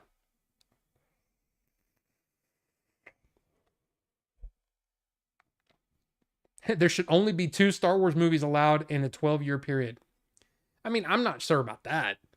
But one every year? Start with a good story, and that's really what it comes down to. That's all it ever comes down to. Do a good story. Now, I've heard Star Trek has had the same issues for many, many years. And apparently, of a bunch of duds, Picard season 3 apparently is freaking amazing. I haven't watched it yet. I'm not a big Star Trek guy, but my wife is. And I'm waiting for her to get around to watching it. Because I want to hear, is it really as good as everybody's saying it? Because she's a big Next Generation fan. She's a big Star Trek fan, period. She's watched all of them. Voyager, Deep Space Nine, she's watched all of it. What's the other one? Enterprise? She's watched all of them. But she didn't like Discovery. She didn't like Picard. I think she stopped watching Picard. But anyway, we'll see. I'm good with one Star Wars movie every 3 to 4 years and 2 shows in between that. Yeah. I mean, we'll see what happens. I just want good stories. And like I said, I'd rather have somebody like Tony Gilroy come in and say, number 1, I don't care about the fans. And number 2, I'm not even that big a fan of Star Wars. I'm just trying to tell the best story that I can. And that's what I'm in for. And for me, Andor ticked a bunch of boxes. I wish that there was a little more. I said it in my reviews of those episodes. I wish there was a little more levity. I'm not saying that it needs to be all, Thor Love and Thunder, which I still haven't seen. But I hear Thor Love and Thunder is like way too jokey. I don't want it to be that. I want there to be a balance, And I read a thread on Reddit where they were talking about the meta-ness of a lot of comedy nowadays. Like the reason that somebody said, I didn't really like Bullet Train. And somebody put it perfectly. They said there was so much like characters in the movie making comments like they're part of the audience. Like, whoa, that was weird. No. Writing funny lines is fine. But when you have characters commenting on the movie that's taking place, no, that's not good. It's one of the reasons why I thought Bullet Train was fine, but I didn't think it was. I mean, everybody was like, "Oh my god, Bullet Train!" And I'm like, I don't get it. There you go. Instead of rushing out the movies, they should have remastered the old movies in 4K, made a Star Wars anime and video game while they worked on a new trilogy for 2024, which is another thing. The games have been pretty damn good for Star Wars. And now we have Jedi Survivor coming out next month, right? Dude, did you see that last trailer? Oh my god, it looks awesome. So maybe that's the future of Star Wars. It's just video games. Don't know. Murdoch, you're so right. Miss being excited for Star Wars. Me too. I love that. The hype is so much fun. The hype is so much fun. I don't like... It's one of the things that I learned after the prequels. The prequels... What happened for me is that I was so interested in what they were doing and what the story was going to be that I created my own stories in my head of what I saw in the trailers. And then when I got the movie, I was like, man, that's not what I thought. But instead, I'm trying to look at, I try not to watch too many trailers for movies now because I don't want to think that way. because it doesn't matter what I think. Because why should I judge something against something? I've said this before too. Probably say things too much. But it's unfair to judge the movie against something that it can never be. I'm not the writer, I'm not the director, I'm not the editor. You should judge movies on their own merits, not some impossible standard that it can never reach. You know what I'm saying? So, yeah. So yeah, the speculation stuff has gotten me into trouble so many times over the years that I'm just done with it. You know, I'm done with trying to figure out what the story's going to be. I don't, it's fun while it lasts, but then once the thing comes out and then I'm disappointed because it wasn't what I thought it was going to be, that's a bummer. I don't like being disappointed. I'd rather not think about it at all and just enjoy the thing that comes out. Maybe that's why I like The Last Jedi and a lot of people didn't. You know, is because I didn't have really any preconceived notions about what was coming. I just took it as it came. When he threw the lightsaber over, I was like, oh, well, that's interesting. It wasn't, dude, we've been waiting all this time to figure out what they were going to do. With what was Luke going to do? I wasn't thinking about it. I seriously wasn't thinking about it. So when he did that, I'm like, oh, well, that's interesting. So what's he going to actually do? You know what I mean? Just, I don't know. Maybe it's a mind game or something, but maybe that's why. If Disney was going to release its first Star Wars movie next year, the premiere trailer would break the internet. It would be the #1 movie of all time. I mean, I don't know about that. Well, it's kind of interesting that you say the #1 movie of all time. You realize that The Force Awakens is still, and probably will remain for many years, the #1 box office in the US, beating everything. Everything. It's #1. It's beaten Avatar. It's beaten both Avatars. It's beaten every movie that you can think of. It's #1. The Force Awakens is #1 all-time US box office. Think about that. You may be onto something. I mean, I don't know if it'd be the #1 movie of all time. We'll see. But, man, just start with a good story. Plan it out. Who would have thought planning something out would be whatever? You just rewatch Solo. I kind of liked it. I really love Solo. I think, so, like I said before, Solo is one of those movies that I had absolutely zero expectations going in, and was kind of shocked. I was like, holy crap, Solo's coming out. I gotta buy tickets. We went and watched it opening night, and I had a great time. And then people coming, oh, it sucked, and it was this and that, and Alden Ehrenreich wasn't Harrison Ford. Well, no, he wasn't. We knew that. How did he do on his own merit? It was good. I enjoyed it. Is it the best movie ever? No. But I had no expectations, and I really enjoyed it. But anyway. Look, Star Trek is kind of nerdy, okay? But it's just never been my thing. And that's fine. Everybody's got their own things they like. Love and Thunder tried too hard to be funny. Really needed to pull back on the humor. Bale was good. Yeah, see, dude, I was really excited when I heard that Christian Bale was going to be in it. And then when the movie came out and everybody's like, meh, I was like, oh, man. I never liked any of the Marvel movies or thought they were funny. I hate this Marvel quipism that has permeated everything. Well, it's this thing where we've got to immediately, any drama that we've built up, we've got to disarm that with a joke. And no, it's one of the, no, that's not effective storytelling, but it's a phase. It'll go out of style very quickly, and then we'll get back to just making good stories and making, I mean, just think about this. Think about when Pulp Fiction came out. Everybody was trying to make a Pulp Fiction type movie for however many years.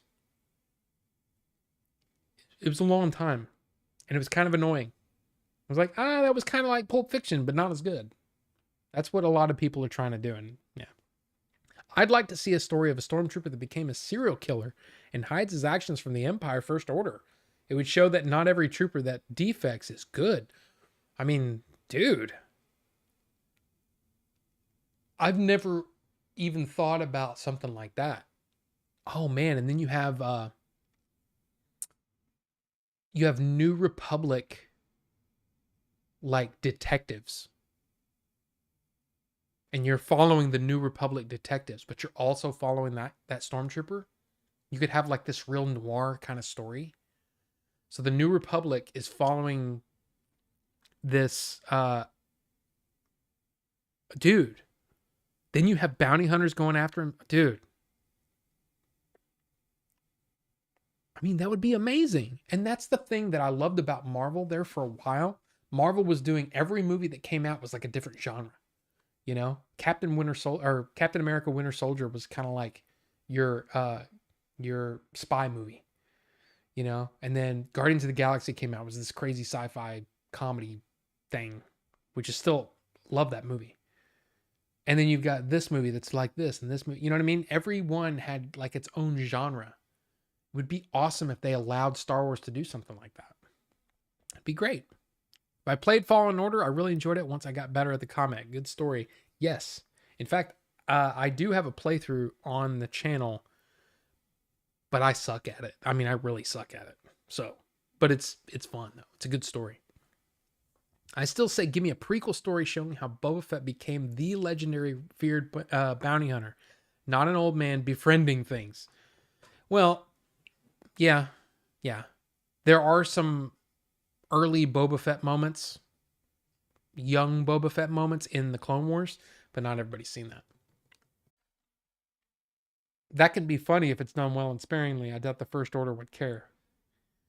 Well, it depends. What if he's serial killing Imperial officers? So you have the New Republic looking into it. You have this out. I mean, it could take place before Force Awakens. So it's before the New Republic has really taken the first. Because remember, or maybe you don't know this, but there's a book called Bloodlines. It's one of the best new canon stories that's come out, period. It's freaking awesome. And it's about the fledgling New Republic. And then there's these whispers of something called the First Order. And Leia's still in the Senate and trying to warn people about it. And she keeps getting shut down. And there's all of these political things that are messing with her. And then there's some bombs dropped. And it's really, really good. But what if it took place around that time? So the New Republic's still a factor. First Order's out there, but they haven't really made their presence known, because that happens in The Force Awakens. But you've got some of them looking into it. You've got some New Republic people looking into it. Dude, and bounty hunters. Man, that'd be cool. Why would a stormtrooper be a serial killer? They massacre people all the time with impunity. He wouldn't need to hide it. Like we just said. It's somebody who's doing all kinds of stuff. A complete loose cannon. Not killing just First Order people. Maybe he's killing New Republic people too. Like politicians or whatever. Maybe, I mean, whatever. Dude, I love it. I think it's a great. How could the stormtrooper be a serial killer? They miss everything. You know that's not true. Or do you? Plot armor, man. If the stormtroopers hit everything that they fired at, there would be no movies. They have to miss. Remember, they get on that ship at the beginning of New Hope and they decimate the rebels. But once Luke, Han, and Leia are involved, you think they're going to just, oh yeah, bam, okay, movie's over, Luke's dead. No. Plot armor, man. And the idea that they keep missing, whatever. That's one of those things that's, yeah, plot armor. And they let them go. They let the TIE fighters let the Millennium Falcon go because they were going to the Death Star. Anyway. They can massacre a rebel town and drag villagers away to be tortured for their amusement. He wouldn't have to make it a secret. But he would have to make it a secret if the First Order hasn't really come out and been a threat to the New Republic. That's what happens in The Force Awakens. See, that's what I'm saying. That Bloodlines book is one of those books where it's like, I get it. A lot of people, they always say, if you have to read a book for a movie to make sense, then it's not a good movie. A movie should stand on its own. I agree with you. I totally agree with you. A lot of that stuff should have been set up in The Force Awakens. one of my major complaints about The Force Awakens is because I had to read something else to understand why the First Order was the First Order. Why wasn't it just the Empire? There was a side story or something that I ended up reading that made so much sense. And I'm like, why isn't this in the movie? But yeah. That's better than the Obi-Wan show and Book of Boba Fett. I mean, right? Making a stormtrooper a serial killer wouldn't hit hard. I would rather see a Jedi be one. Well, then you'd have to go. That would have to be a further backstory. But in a way, that already happened in the Clone Wars. I don't want to give it away in case you're interested, but there is a loose cannon Jedi that's kind of awesome. And when you figure it out, you're like, oh, dude, that's awesome. So, yeah. That deleted scene when Finn gets confronted by the stormtrooper, I remember you. Yeah, see, there is stuff that would have made Finn even better too. I hate the fact that Finn just got so shafted. And I'm talking about The Last Jedi, a movie that I really, for the most part, I like. But that's the start of the shafting of Finn in that movie, and that kind of sucks. I want a movie or show about Dash Rendar and have Scott Eastwood bulk up and he would look like him. Make it cool, man. Good story. I'm all for it. Psychological ramifications of mind conditioning in a young age would have affected the serial killer. The person was always like that, but the First Order would have made it worse. Ooh. Dude, I love it. Make a Full Metal Jacket about becoming a stormtrooper. There's actually, that's kind of what the Battlefront book was like. But there was also one called, it was from the Rebels' point of view. But it was really cool because it was all people you've never heard of. They're just people that fight for the rebellion. That was really good. Yeah, legendary Luke dies from a single laser beam. Right. Anakin already killed a bunch of kids, though. Nah, that's different. That's different. That's part of the Jedi Emperor thing. Order 66. Not Order 42, Order 66. Finn was my favorite character in those sequels, but it seems like he got pushed into so many situations. It's such a shame. It was just like, okay, so Rey's the main, well, kind of the main character, so let's make Finn the damsel in distress, always yelling her name. It's just, it's a bummer.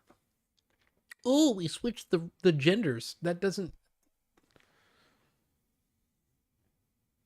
A lot of things I don't like about the sequels. It's unfortunate because I really enjoyed it. Man, they are the best. They are so good looking. Amazing work. But the story just fails. Just fails. Clone trooper during the Clone Wars who falls in love with the Jedi. Then one night he beats her to death and he doesn't understand why.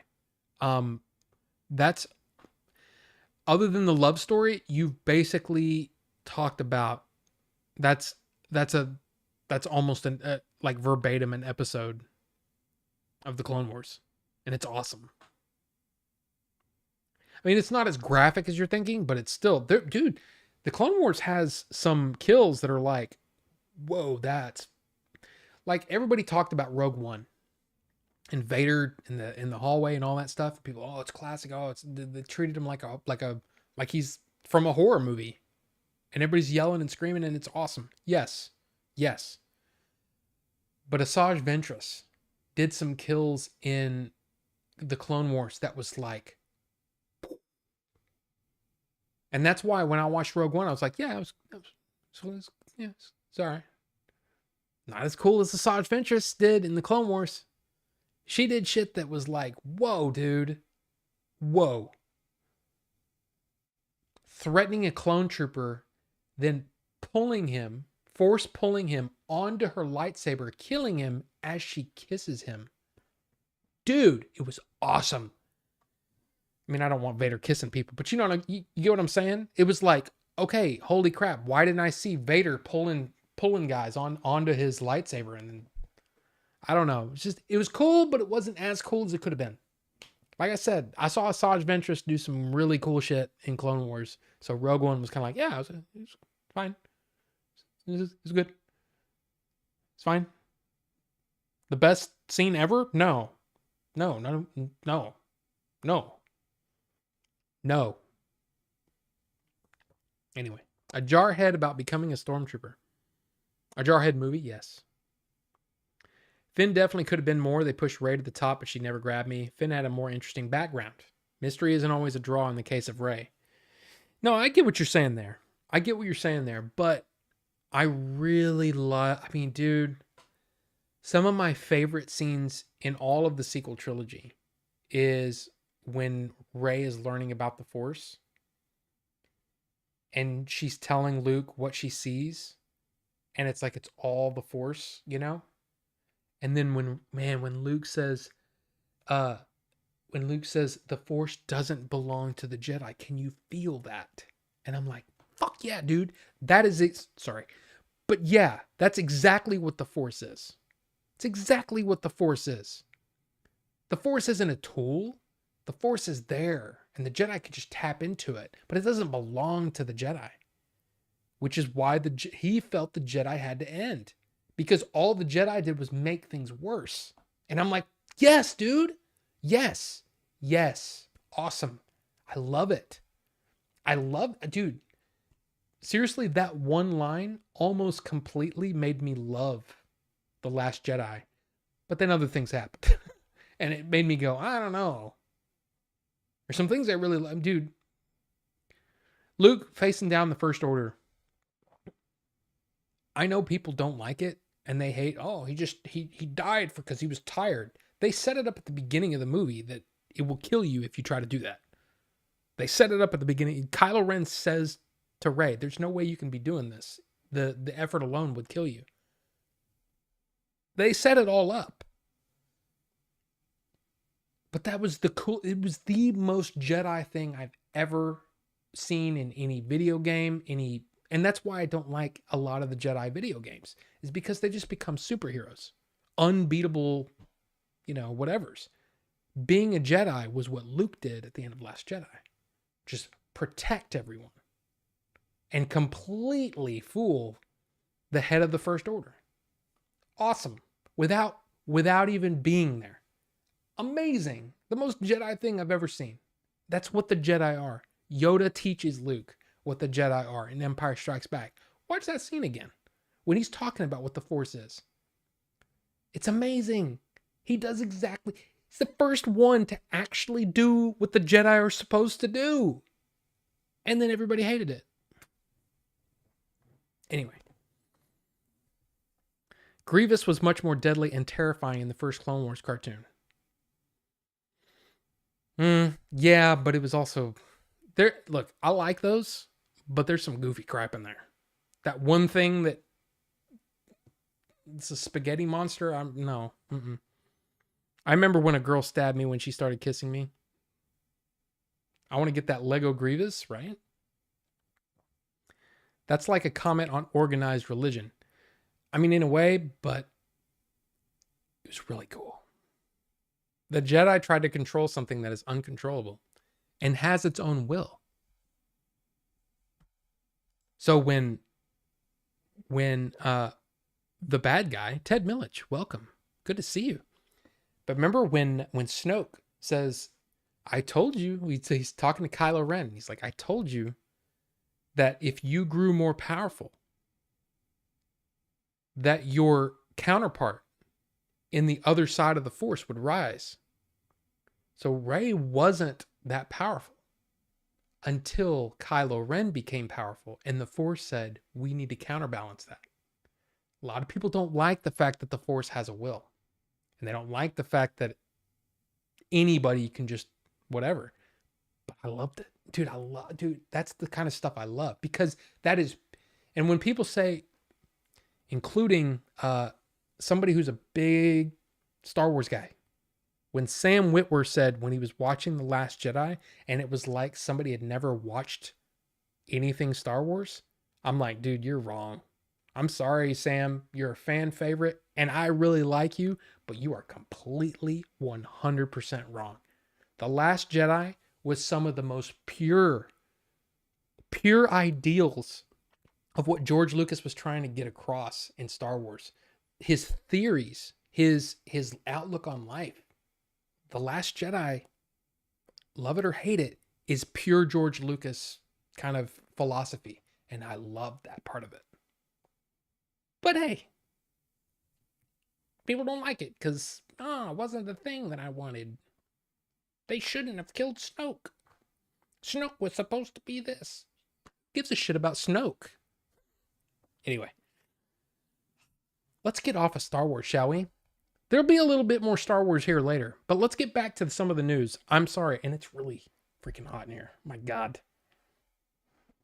Razor Raymond, I don't remember what his name was, but he was the dumbest. He was the dumbest villain in that Clone Wars cartoon. One time I was at Walmart and saw the Star Wars Trilogy game there. I played it in a group of Somali kids watching me beat the game from start to finish. It was great. I'm sorry the way they set the universe of the sequel trilogy and how they treated Luke just didn't work for me. And hey, that's what I'm saying. Everybody's different. But when people say, oh, well, they shouldn't have done that or whatever, that came from George. So if you were one of those people that were like, well, they should have just let George do it. Well, I don't think you would have liked it because it was still George. Razor Ramon was a wrestler. Okay. Razor Raymond, that's what I said, didn't I? Razor Ramon. No, I can't remember what that character's name was, but he rode like a bike. And he was like, he couldn't be killed or something. It's just it was very cartoony kind of character, and I didn't like it. Anyway, anybody see this? Quentin Tarantino's final film, Dirge. And he had a lance on a bike. I can't stand Dirge. I think Dirge is I'm sorry. Literally one of the dumbest characters I've ever seen. And they had to, throw him into a sun to kill him? I'm sorry. What? What? How? What? What? Anyway. Yeah, so Tarantino's final film is about a film critic. I think it's called The Movie Critic is what has been announced or whatever. I don't know about you, but anytime Quentin Tarantino says he's going to do something, my ears perk up because I want to see what Quentin Tarantino is up to.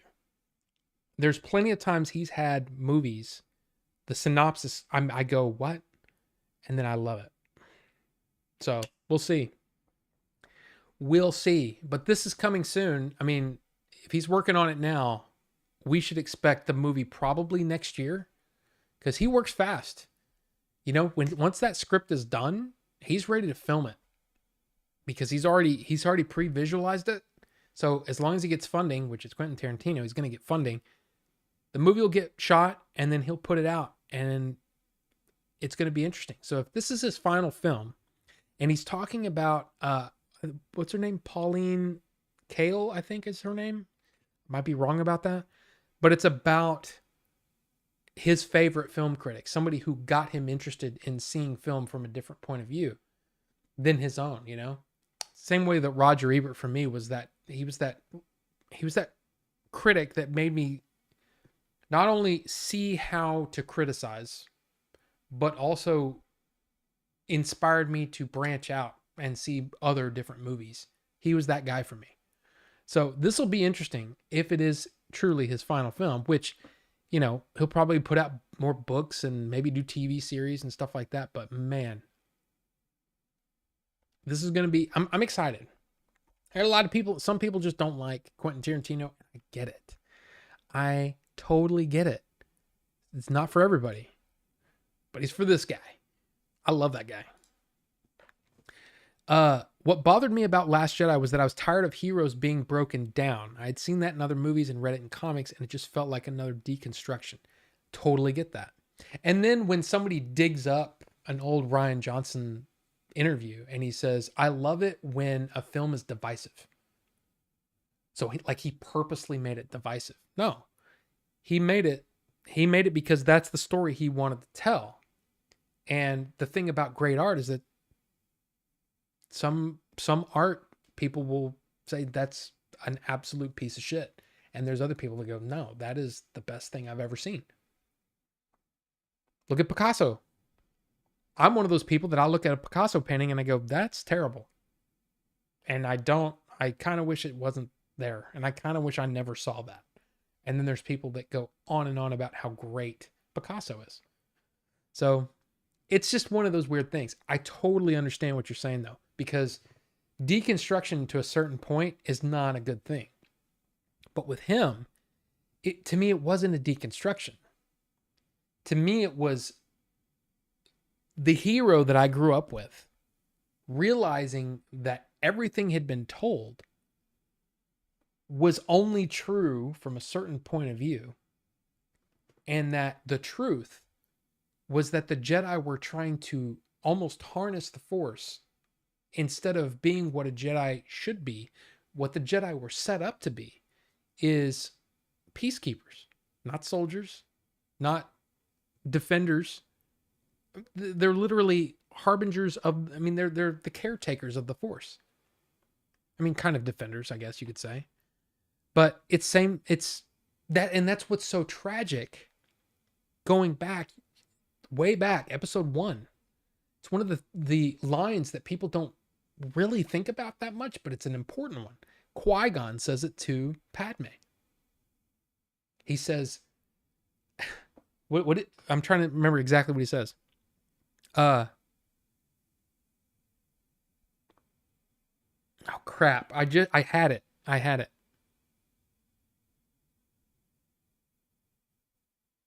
I can only protect you. I can't fight a war for you, or something along those lines.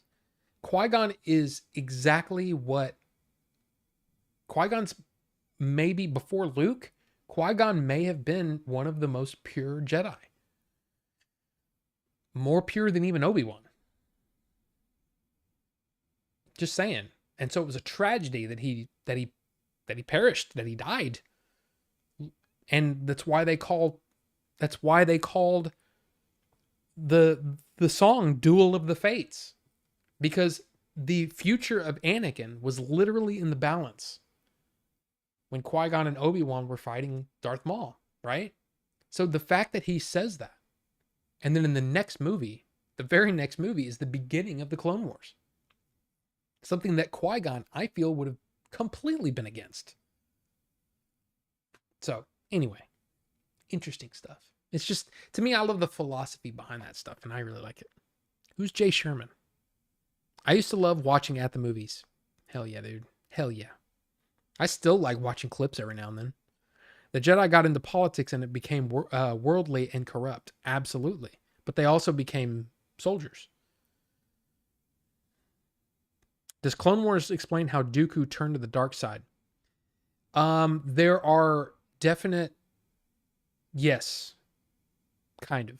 There's a book, I know. But there's a book that I haven't read yet called Dooku Lost, which kind of delves more into that. But you definitely see some early Dooku stuff and some almost like flashbacks. It's kind of interesting. I'm one of those people that if you haven't watched the Clone Wars and you say you're a Star Wars fan, you owe it to yourself to try to give it a shot. Go onto the Star Wars website or just Google it. Clone Wars chronological. Watch it on Disney Plus in chronological order and enjoy. There are going to be the episodes that are complete filler. That are like, okay, this 2-episode arc really probably doesn't mean much in the grander scheme of things, but a lot of it is really, really good stuff. And some of them are just fun. I really love the Clone Wars. I mean, it's why I've watched it. I've watched the Clone Wars all the way through 3 times. And one of them, I did a podcast with your old buddy Bucho. So there you go. There you go. He only got poked. His death was weak. Toasty! The Emperor Palpatine blamed the Jedi for breaking the laws on that bug planet and bringing the Republic into the Clone Wars. There's a lot of things that got blamed on the Jedi. And it's even, dude, it's one of the things I love about the prequels is watching Palpatine pull the strings. In the Clone Wars series, he pulls a lot of strings that make you go, oh, I never thought about that. That's really cool. And then this happens, and then this happens. Oh, a clone before Order 66 goes nuts. Why? Why did this happen? It's really, really cool stuff. Love it. He also claimed Anakin manipulated the queen and brainwashed her. Oh, Jay Sherman was protagonist in the short-lived cartoon The Critic in the 90s. I did not know that. I certainly appreciate your take on it. I like the philosophy of Star Wars. Thankfully, I can always go back to the original trilogy. Yeah. But I mean, to me, it's toasty. Yes. I think like I said, part of it is because I wasn't looking ahead. I wasn't reading ahead. You know what I mean? So many people want to speculate about, oh, what does this mean? What does this mean? What is that? Oh my God. Oh, blah, blah, blah, blah. Watching a trailer and go, oh my God, I'm gonna do a whole video on what I think this means, and then it turns out to be something completely different, and you're like, oh, well, then that sucks. Well, it just means that you were wrong. You were wrong. That wasn't what happened. You took it a certain way, and it didn't happen that way. Now judge the thing on its own merits. But I get what you're saying. But trust me, you watch all of the Yoda scenes in Empire, and you watch them like I did repeatedly, like over my whole life. Yoda was my favorite character for the longest time. Listening to Yoda's philosophy has done so much for me in my life. It's almost like, holy crap. Part of the reason why I was able to bounce back from all of my surgeries, my 7 surgeries, rough time.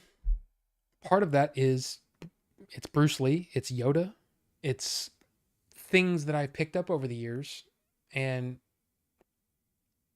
I'm like, okay, well, I just got to do the thing. I can't just waste away here. I got to get up and do stuff. Do the thing. That's why part of that's mine.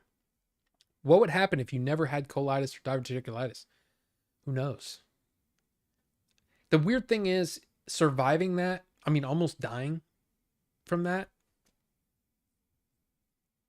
it definitely taught me something about myself, and it taught me something about my family and my wife. It made me appreciate things more.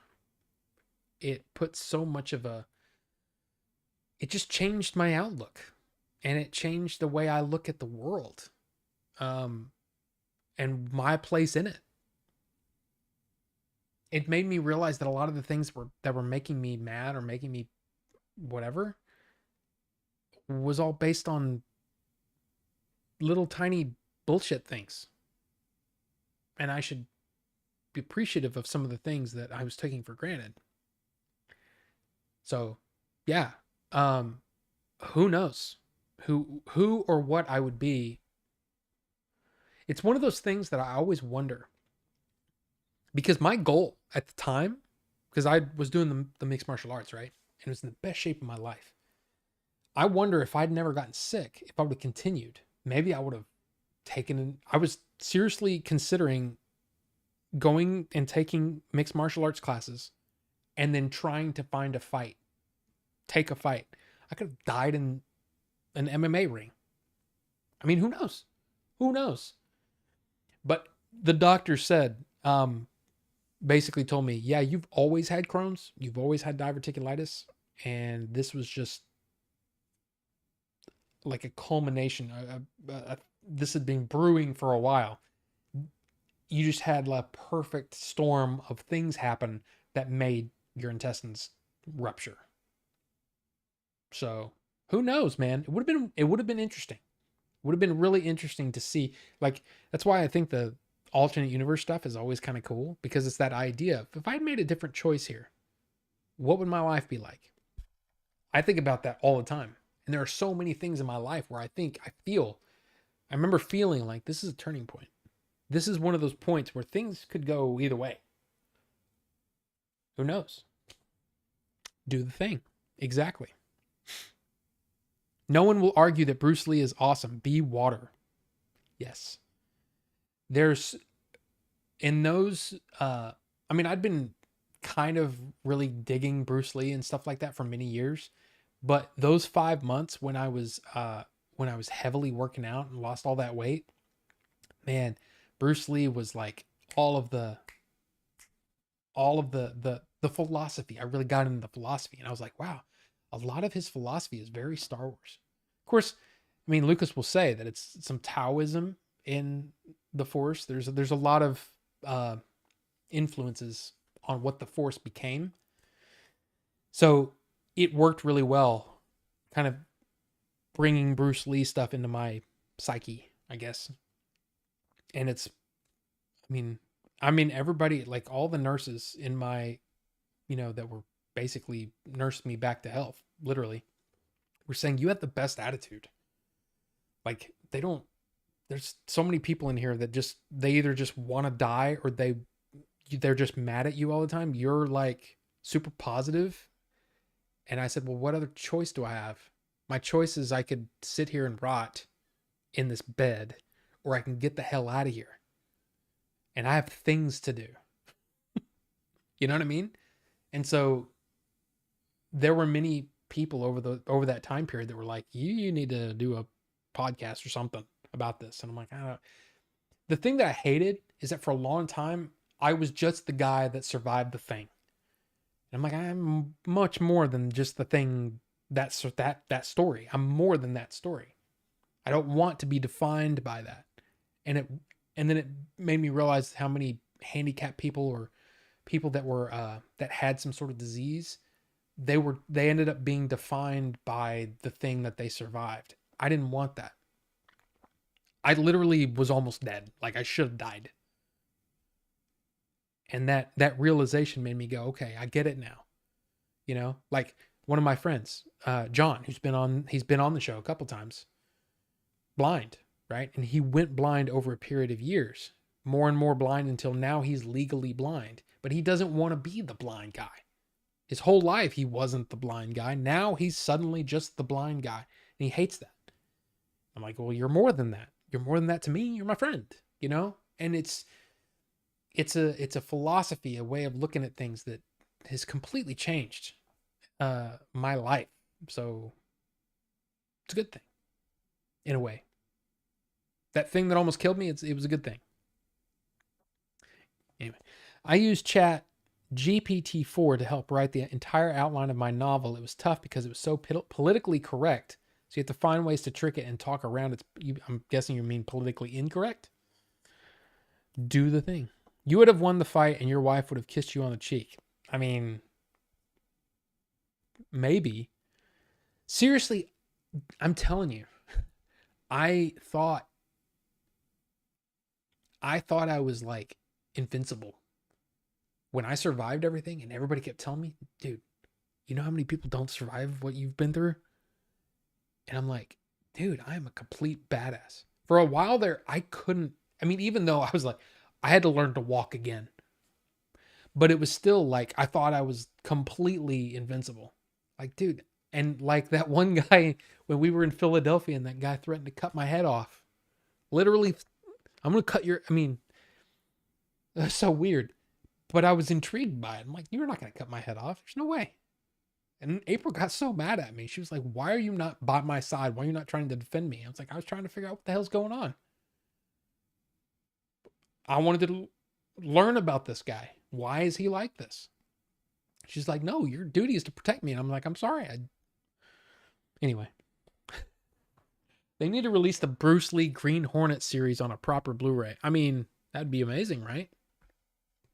It'd be amazing. It's 9:30 and we haven't gotten through most of the news.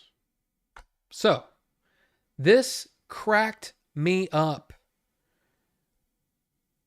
Was it Wraith? I should have written it down, but I don't think I did.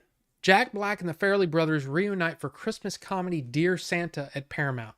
The synopsis just destroyed me. The movie centers on a young boy who, in writing his yearly note to Santa, mixes up the letters and sends it to Satan instead. Black recently teased the project on social media when he posted a photo of him posing with Christmas decorations with no context. It got everyone talking about what it could be. And the Farrelly Brothers, who did Shallow Hal, who did There's Something About Mary, who also did the Three Stooges I mean, I'm just saying. Who also did Dumb and Dumber, right? There you go. Yeah, Dumb and Dumber. Dude, that sounds like an amazing, I mean, look, who knows? Who knows, right? But it sounds awesome. So, Farrelly Brothers, I'm there, right? And I just love Dear Satan. It just cracks me up. I don't know. It's probably going to be really, like, it's not going to be something I'm going to be able to watch with my wife, you know? Because it's probably going to be super sacrilegious. But, dude, crack me up. Next up, Guillermo del Toro is going to make a Frankenstein movie at Netflix with Andrew Garfield, Oscar Isaac, and Mia Goth. Yeah. Dude. Hell yeah. I mean, hell yeah. I'm ready. Do it. Ooh, I didn't see that. Did you see this? Look at that. Well, we'll talk about that next. Sounds cool. I mean, right? You got 3 hot stars. I mean, hot as in like the It stars, you know what I mean? Like their career is hot. In a Frankenstein movie for Netflix. And it's Guillermo del Toro. Dude, I'm totally down. Totally down. But did you see that? That was here. Oh, Netflix Gears of War movie taps Dune and Doctor Strange writer John Spates. John Spates. John Spates. What did he do? I think, if I'm not mistaken, before I bring him up here. Yep, Prometheus. He did the first crack at Prometheus. But, hey. Which Doctor Strange movie, though? Oh, I think he did the first one. Yeah, he did the first one. Best known for co-writing Dune and Dune Part 2 and Doctor Strange. Spates will now take on the challenge of adapting Gears of War, one of gaming's richest and most acclaimed video game sagas. I mean, it's up there, but... yeah, I honestly haven't seen a Mia Goth movie yet. I haven't seen X. I don't think I've seen anything with her yet. But I mean, I hear she's good, so there you go. It better be an R-rated film. I mean, well, Del Toro is known for pushing the PG-13. Like, X is okay, the prequel is better. Okay. You love the Gears trilogy?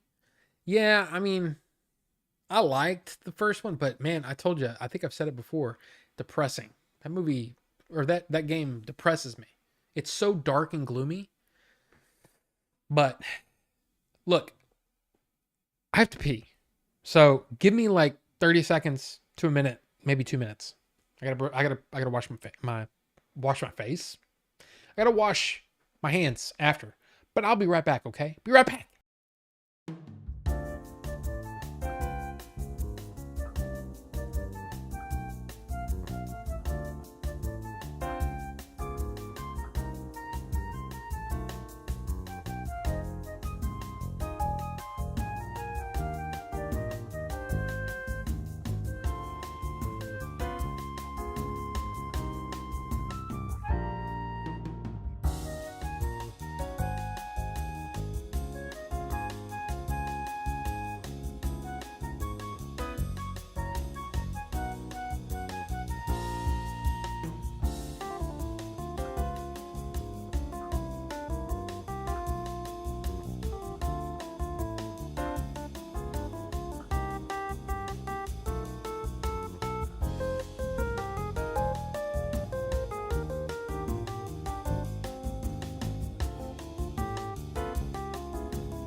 I actually thought that Satan would be played by Jeff Black,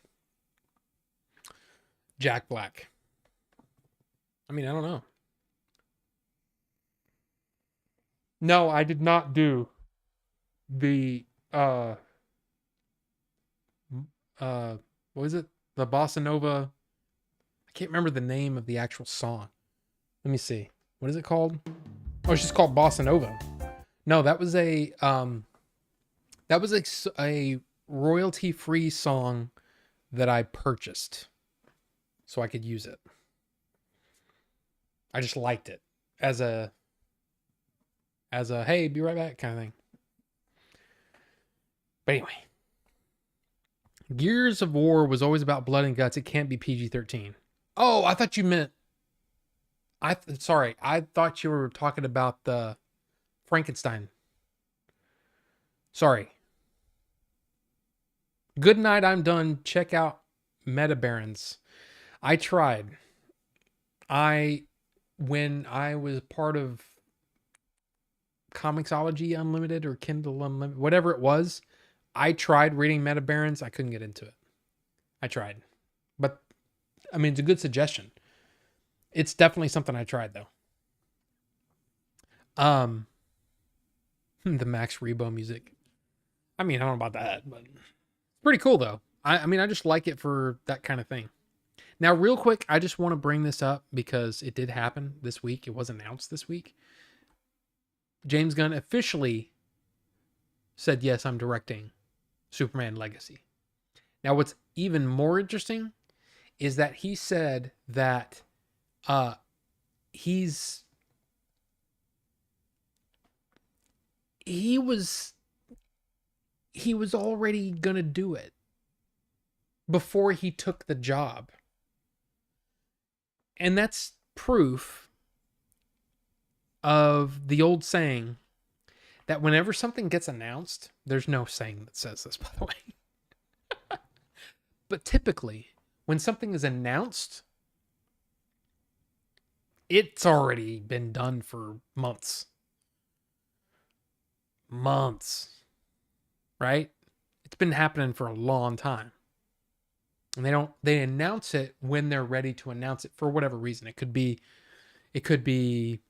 any reason that they didn't just say outright, hey, I'm taking over DC with Peter Safran. And oh, by the way, I'm also writing and directing the first movie to come out. There must have been a reason why he didn't say that. But part of it too is that this outlines part of the reason why everyone was, as far as like James Gunn and Peter Safran, was really kind of taken aback by all this. You fired Henry Cavill. When all of that, somebody said yes to that, knowing that they were already going in a different direction. So that confuses things even more. Now, also, you look at Shazam didn't do too well this weekend. So it's one of those weird things. Do you guys think that DC should have said anything before all of these other movies are like out? Like, I kind of feel like in a lot of ways, they've completely hobbled the ability for The Flash, for Aquaman to really be profitable movies. Oh, and was it Black Beetle as well? Because we don't know what's going to happen with these characters. It's kind of a shame. And I think it's mostly because they announced all this stuff way before it was time. I don't think they should have said anything. I agree, Carbonite. I mean, I really think that it's part of one of those things where I kind of feel like they should have just waited. I don't know. And it's the same thing to me when I look at the failures. I mean, you can say some failures, some hits, whatever you want to say. But some of the problems that Lucasfilm has had is because they've announced things before they're ready to go. Like, to me, in a lot of ways, it's cool to hear, hey, Guillermo del Toro is going to make a Frankenstein movie. Okay, cool. When's it going to be out? Oh, in a year and a half? Okay, well, a lot of things can happen in a year and a half, or whatever. To me, it's like the movie's not real until they're on set and making it. That's when it's really time to get excited. So even though and this is something that I've had to learn just over the last couple of years since I started doing this, is because I get really excited about when during that investor day, Lucasfilm came out and announced a ton of stuff and none of it's happened. The only thing that they announced there that's real so far is the Acolyte, Andor, and Ahsoka. Everything else they announced didn't happen or hasn't happened yet. So it's one of those weird things, It's one of those really weird things. Now, speaking of DC, speaking of The Flash, did you guys see this? Tom Cruise has seen The Flash and he loved it. And this is Murdoch agreed. DC killed its existing universe, so no point in watching anything pre-gun. I mean, but at the same time, this was somebody over on the John Campea show brought it up, and is actually kind of a good point. It said, well, there's not a Goodfellas 2 written by somebody else, so does that mean the first movie's not worth watching? And I'm like, okay, but I get it. I get what they're trying to say. The fact is, to me, Shazam 2 didn't look good. That's why I didn't go see it. But anyway, this is what happened. So apparently there was conversations between David Zaslav and Tom Cruise. Tom Cruise says, I want to see The Flash. And David Zaslav says, okay. So a Warner's employee, listen to this. If you didn't know about this already, this is kind of cool and kind of weird. A Warner's employee brought the movie to Cruise's home in Beverly Hills and stayed until the actor finished watching The Flash. It is unclear on what format Cruise watched it. I said that weird. Whether it was digital or film. When Cruise finished, the movie was given back to the messenger who returned it to the studio. Cruise was so taken by what he saw that soon after, he reached out to Andy Muschietti, the director. It was a call out of the blue for the director. Cruise is said to have raved about the movie, saying something to the effect that Flash is everything you want in a movie, and this is the kind of movie we need now, according to insiders. Okay, so a couple things to take away. Man, if I'm Tom Cruise, man, I'm watching all the movies before they come out like this. I think that's awesome. Okay. Number two, whatever. This is exactly the kind of promotion that you can do when your main star is in a bit of trouble. This is great marketing. So whoever thought of this, I don't know. It could have been completely unintentional and as innocent as it sounds. But it sounds like a marketing ploy in a way to me. Am I wrong? It sounds like a marketing ploy. If you can't have Ezra Miller going on all these different talk shows and talking about The Flash, well, you can have one of the biggest movie stars to ever be a movie star come out and say that he loved it. Interesting. It's an interesting thought. I don't know if it's true, but there you go. The fact of it is, though, I'm really excited about this movie and I want it to be good. And it's not because of Ezra Miller at all. Kind of. The fact is, I really like the way Ezra Miller played the Flash. I've always liked the way that Ezra Miller played the Flash. But I'm really excited to see what this movie does. I'm excited to see Michael Keaton. I'm excited to see Ben Affleck. I'm excited to see what this story that everybody's been talking about. I'm excited to see what's going to happen. So there you go. Kind of a cool little story, even if it does end up being the only marketing that they can really do is stuff like this. But anyway, DC killed its existing universe. Yes, I already said that. Watching Flash for Keaton, but other than that, I'm just anxious for Batman 2. Oh man, I'm excited. Did you hear about the? And I didn't bring it up. It's something else that came up, that the Penguin show, because it's a series on HBO Max and not a movie, they can't technically have Batman in it, but they can have Bruce Wayne in it. So, Robert Pattinson is going to be in the Penguin show, but never suited up as Batman. And it has something to do with the movie rights versus TV rights, which is completely like, what? It's weird how that stuff kind of, it kind of sucks in a way, because it sort of dictates what your movie or story can do, when the story really should not be limited to anything like that. But hey, I guess we'll see. I guess we'll see. That's why I don't trust these plans or phases for all these shows and movies. I mean, that's true. But of all of the ones that are coming out post Snyderverse, pre-Gunn, right? Kind of whatever this weird mishmash of whatever we're in right now, the only one that looks interesting to me and the only one that's ever gotten me excited was the idea of a Flash movie. And then you put Michael Keaton in it, and I'm kind of like, I don't care if it's nostalgia bait. I really want to see it. It looks good. So we'll see. I mean, right, Ricky? Tom is finally starting to look his age a little bit. And of course, Tom Cruise liked a movie about a guy who runs. 100% ploy. I mean, probably, right?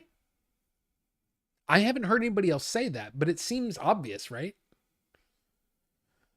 But anyway, and I could be wrong. There probably is plenty of people who are saying this is just the reason why. I mean, you can't have whatever. Hold on just a second.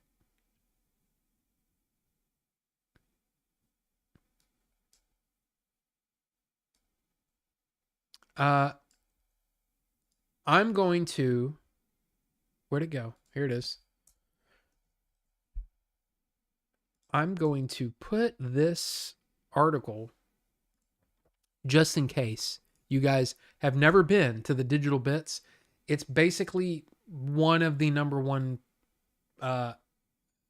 sites that I go to when it comes for physical media movies wise, okay? The Digital Bits. But this column in particular says that Bob Iger reveals that Disney may pivot back to physical media. You read this? Has anyone seen Penguin? Not yet. No. Not yet. Should have been Ben Affleck. I don't know about that. Ben Affleck, actually, and that's one of the things I was going to, before we get to the physical media thing that Bob Iger said, that's one of the other things too that I was going to mention about James Gunn taking over and then James Gunn directing Superman Legacy is, of course, the question has been asked, does Ben Affleck want to direct any more DC stuff? And he says, I'm done with comic books. I'm done with comic book movies. Oh yeah, Ben had his words. Yes. I'm just done with it. And it has nothing to do with James Gunn or anything. He said, I mean, he was during Justice League, the filming of Justice League, he was drinking and he was away from his kids and he hated it. He hated the whole thing. And saying, you know, oh my gosh, if the bomb hits, blah, blah, blah. He said a bunch of stuff. But it was enough to make me realize, you know, you're right, dude. If you're not into it anymore, if you're not into the idea of being these characters, yeah, it's got to be a really uncomfortable way to film a movie. You're in this hot freaking leather suit all day long while somebody's toying with lights. And you wonder why Christian Bale was, you know, yelling at people on set. Yeah, it's the same thing. It's the pressure of doing something like that. It just takes it out of you. And his heart wasn't into it anymore. You say he was into it for a while. but he started drinking during the filming of Justice League. And also made mention of the meme of him, like, like smoking or whatever. He's got a cigarette and he's just kind of like, ugh. It's all of those things. It's just Bale was yelling at people on set. Are you being honest? This was way back with Terminator. But it's the pressure of those kinds of these big tentpole movies, alongside the idea that for these movies, these comic book movies, you got to be in this suit for month, like sometimes months at a time. These take a long time to film. They're extremely uncomfortable. You're bored out of your mind. You're saying ridiculous things. I get it. From somebody as talented as Ben Affleck, and I know there's a lot of people that don't, for whatever reason, they turned on Ben Affleck at some point. Some people still love him, but a lot of people turned on him. I think he's an incredibly gifted actor, and he's a great director. But we'll get to more Ben Affleck later. He was yelling at Leon. I think it was more gaffer type people. But yeah, you didn't know about look up Christian Bale blow up Terminator, whichever Terminator he was in. He he went nuts on a guy. And a lot of people gave him shit for it. But it's the pressure of doing. Yeah, but Cruise yelled at someone because Tom Cruise, it was the only movie filming during the pandemic and somebody had their mask off. And he's like, you're fucking it up. Basically, if you listen to Tom Cruise's speech to everyone, I'm like, dude, hell yeah. Cruise was right though. In a way, Christian Bale is right too. In his own point of view. Because the thing is, if you are messing with an actor's zone, you don't get good movies. If an actor can't, and some need it, some don't.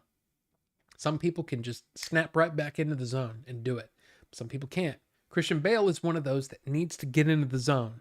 And once he's in the zone, if somebody's interrupting him, I'm not saying it's right. I'm saying that I understand it. You know what I mean? So eventually they did shut it down for a while because someone got sick. So yeah, not just any actor, one of the biggest ones in the game. Right. And you think, Murdoch, you think Ben is more talented behind the camera than in front of it?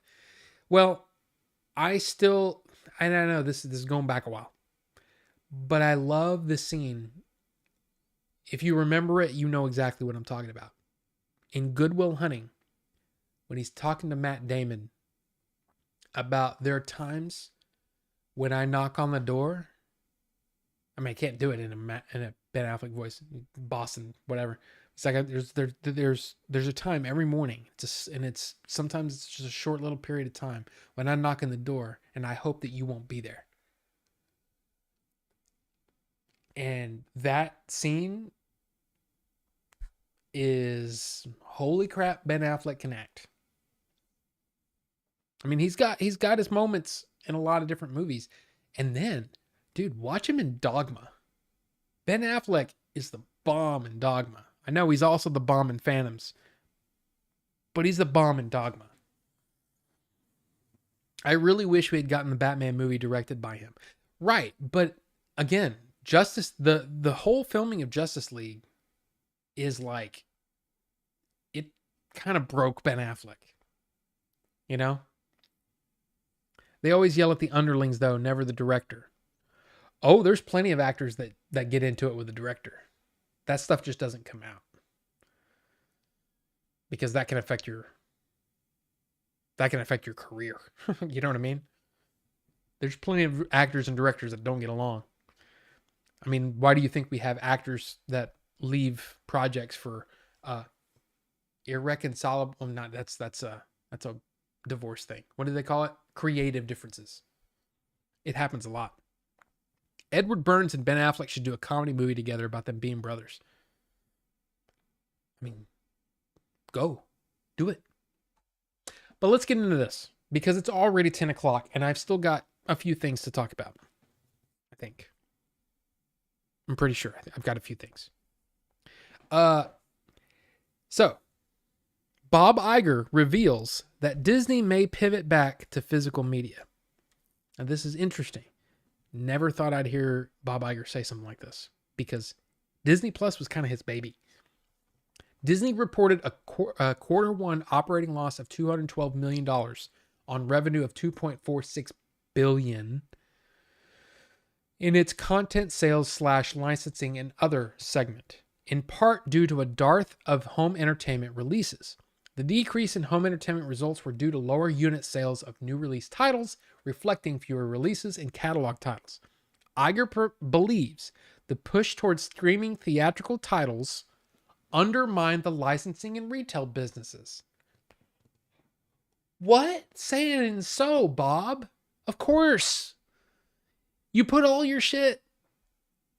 I mean, dude, seriously, I have stopped buying Marvy?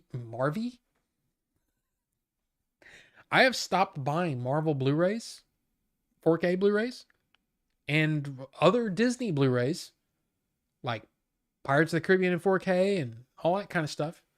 Because guess what? It's for free on the service. Anyway, home video at one point, as we called it, was extremely lucrative for our company, Iger said. We're looking at all of that again. The CEO believes content can coexist on traditional distribution platforms and streaming without damaging either due to differing platform audiences. This is what he says. It's already clear to us that the content exclusivity that we felt would be so valuable in growing subscribers was not as valuable as we thought. While eventually everything will migrate to streaming, we're not there yet. Now, I just think this is all interesting, but it's also something that bodes really, really well when somebody like Bob Iger, like everybody talks about like Tom Cruise, right? He'd be huge star, right? The Rock, huge star. Ryan Reynolds, huge star. Bob Iger is like in that top echelon of people when it comes to the entertainment industry as a whole. When he says something like that, other studios will listen. I think that things like Arrow Films, things like Criterion, things like Imprint, things like Kino Lorber, all of these boutique Blu-rays that are making money, hands over fist, Shout, Second Sight, all of these Blu-ray manufacturers are making some big money. So Disney looks at that and says, we ought to really get back into that. And it's true. It's absolutely true. There's a lot of overlap, sure. There's a lot of overlap for somebody like me. It's hard for me to go buy Doctor Strange and the Multiverse of Madness when I can just pull it up on Disney Plus. And spoiler alert, I haven't watched it again yet. So yeah, it's one of those situations where, yeah, you could probably make some pretty good money if you said, hey, let's do both. And so, yeah, it's kind of an interesting thing. And we'll see what happens. Hopefully it starts to turn the industry a little bit, because that's the thing. You can't just offer things for $5 a month and expect to get the same amount of money than a guy that was buying 2 or 3 Blu-rays a week. You just can't. There's a lot of people that do that. I wasn't one of them. I would buy a Blu-ray here and a Blu-ray there. But there's a lot of people that would buy everything that came out that week. It just happened. So it's interesting. I watched Phantoms because of that quote. Unfortunately, I didn't like it. I didn't either. I was kidding about it. I just wanted to say the line. Disney hasn't really released anything worth buying in a while, in my opinion. I mean, not wrong. As far as 4K Blu-ray go, you're absolutely right. Absolutely right. But I mean, I could pull out that Star Wars Skywalker Saga set. Yeah, I have that.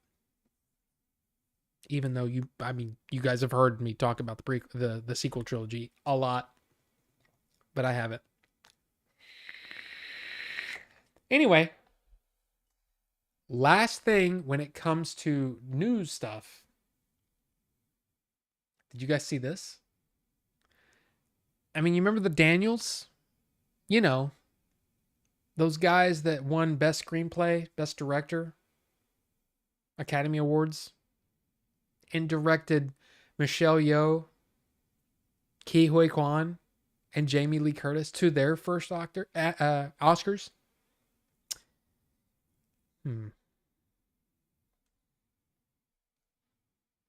Working on Star Wars Skeleton Crew.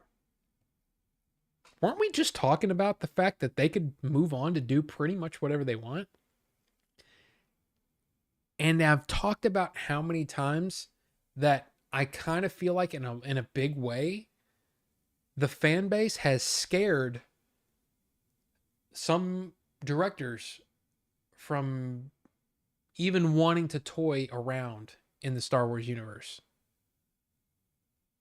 This has already pretty much happened. And then remember what I said earlier about when there's an announcement? Typically, it was done months ago. It actually says on here, if you read the article, they've already directed one episode of the Jude Law series. And they announce it after they win all the awards. Perfect time. It's a perfect time to announce it. The week after they win an Academy Award for directing. So anyway, interesting. We don't know. We barely know anything about Skeleton Crew. All we know is that it's Watts. John Watts, the director of the Spider-Man movies, said, hey, I got this idea for a show. They loved it. They started making it. Actually making it. So that's a thing. So Skeleton Crew will be coming out. By the way, Skeleton Crew wasn't announced until after that Investor Day, if I'm not mistaken. Pretty sure I'm not mistaken on that. But anyway, look, the Skeleton Crew thing could be bad. But we don't know anything about it, which is great. I love the fact that we don't know anything about it. It's like, hey, there's this new Star Wars story that's coming out. We don't know anything about it, but we've got some people. John Watts is the showrunner, basically, and the Daniels are making one of the episodes. I mean, that's pretty cool, right? Pretty cool, I think. When did this come out?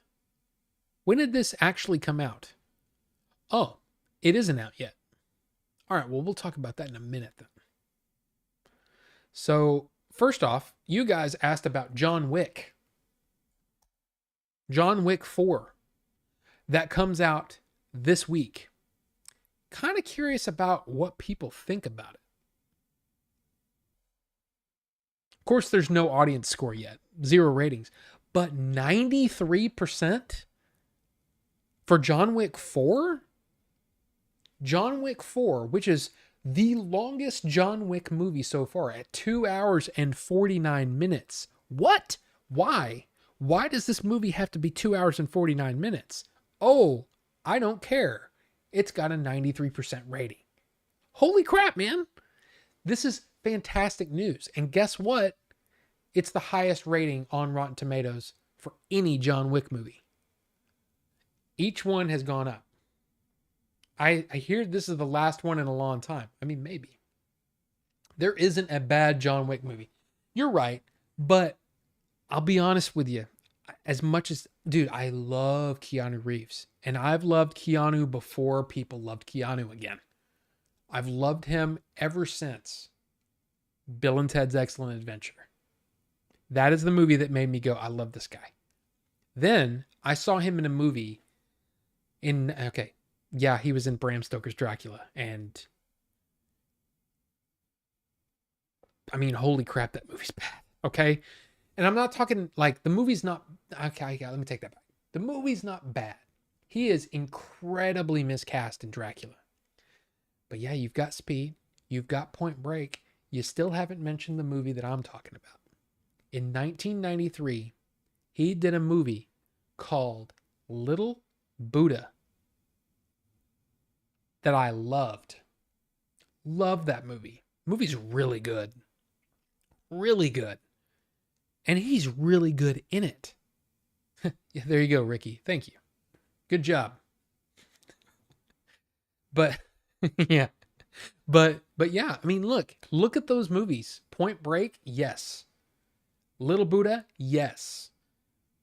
I love Keanu Reeves, and I've loved him for a long time. I've always said he's one of my favorite actors. He has no qualms about who he is, and he's never has. And if you watch interviews from him back then, he was the same dude. He's always been that lovable guy since I've ever seen him, right? So yeah, of course, I'm rooting for him for John Wick, but guess what? I've never seen a John Wick movie more than once. They're fine. They're good. They're really good. But they're one watches for me. They're just kind of like, meh. He was good in The Gift playing an abusive redneck. I mean, look, most movies, he's just Keanu in this situation. But a lot of actors are like that. A lot of times it's Denzel Washington in the movie where he plays like this happened to Denzel Washington. Training Day was the only movie that he really kind of went, okay, that's not really like Denzel Washington. Denzel Washington's much more chill than that. But you know what I mean? Keanu Reeves pretty much just plays Keanu in this situation. But these movies are fun. And as much as I can, I mean, I can sit here all day long and say, yeah, I haven't watched them more than once, but they're fun. And the fact that this is a 93% with 103 reviews, that's ridiculous. So I'm looking forward to seeing John Wick 4. Now there's another movie coming this month that I have been completely down on. And you can see it. You can see it over here. Coming soon, March 31st, Dungeons and Dragons: Honor Among Thieves is at 86%. Way higher than I thought it would be. Way higher. Like I thought this was going to come in the 40s or 50s. I can't believe that this movie is doing as far as critically is doing as well as it is. Now again, remember this rating, and I think most of you know this, but just in case, 86% isn't the rating of the movie. 86% means of those 57 reviews, 86% of those people gave it a favorable review. So when it goes above, 65 or 70%, whatever it is, they put the little tomato on there. Oh yeah, it's a fresh movie. It's a rotten movie when it goes below that number. So anyway, everything I've heard about this movie is that the performances are fantastic. Like one person said that it was the best Michelle Rodriguez has ever been. Like she plays into this almost like a character with not a lot to say, but she does it so well that it's like the most likable she's ever been in a movie, which is like, well, okay, because I've never really liked Michelle Rodriguez. I liked her in Avatar, but she's also kind of cheesy in Avatar too. But anyway, Chris Pine does a great job. They say everybody does a great job, and what they really love about it is it's very D&D, and that every team member has a job, and they stick to that. And it's very like if you're a big D&D person, that you're really going to get a lot out of it. I'm excited. I'm excited to see it. I'm not a D&D person at all, but it sounds good. It sounds really good. So there you go. I shouldn't say that. I haven't seen one of the trailers that didn't make me go, I mean, okay. But people seem to be really loving it. And that's pretty cool. That's pretty good. Yeah, I might have to see it. Yeah.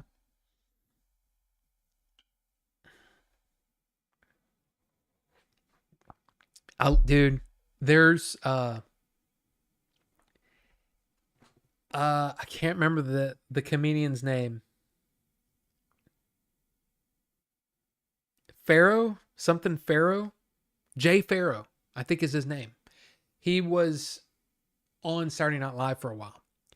He does a fake movie trailer. You know the movie where oh my god. I know Scarlett Johansson was Scarlett Johansson was the host that night. But it was a fake movie based on that movie, The Unstoppable or whatever.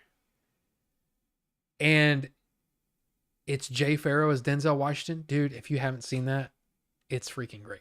It's freaking great. In fact, let me just see. Jay Farrow, Denzel, SNL. Oh yeah, I forgot about the returns and exchanges. That's a good one too. I see this fake trailer. Unstoppable trailer SNL. Okay, hold on. Okay. This might play for a second, but I gotta pause it because I don't want to get it. When you find Hey. That's an ad anyway. But watch this. In fact, I'll put it in the Discord too. Why not? Dude, I love it. It's so funny because it's so accurate and how stupid, kind of dumb these kinds of movies are. Why isn't Discord opening? Why did that take so long to come up? Oh yeah, it's because Discord did another update. I'm gonna put it in Have You Seen This? Fake trailer we talked about on stream. Jay Farrow as Denzel is really funny. Exclamation point. There you go. Anyway. Next up and last thing. Unless anybody has anything else. And please, if you've got something else, man, bring it. That's what this show is. I mean, it's kind of a democracy in a way. So if you guys don't want to talk about something, sometimes I kind of want to talk about stuff, but hey, if you got something you want to talk about, let me know. In the wherever the chat is over here. Let me know. Or the comment section.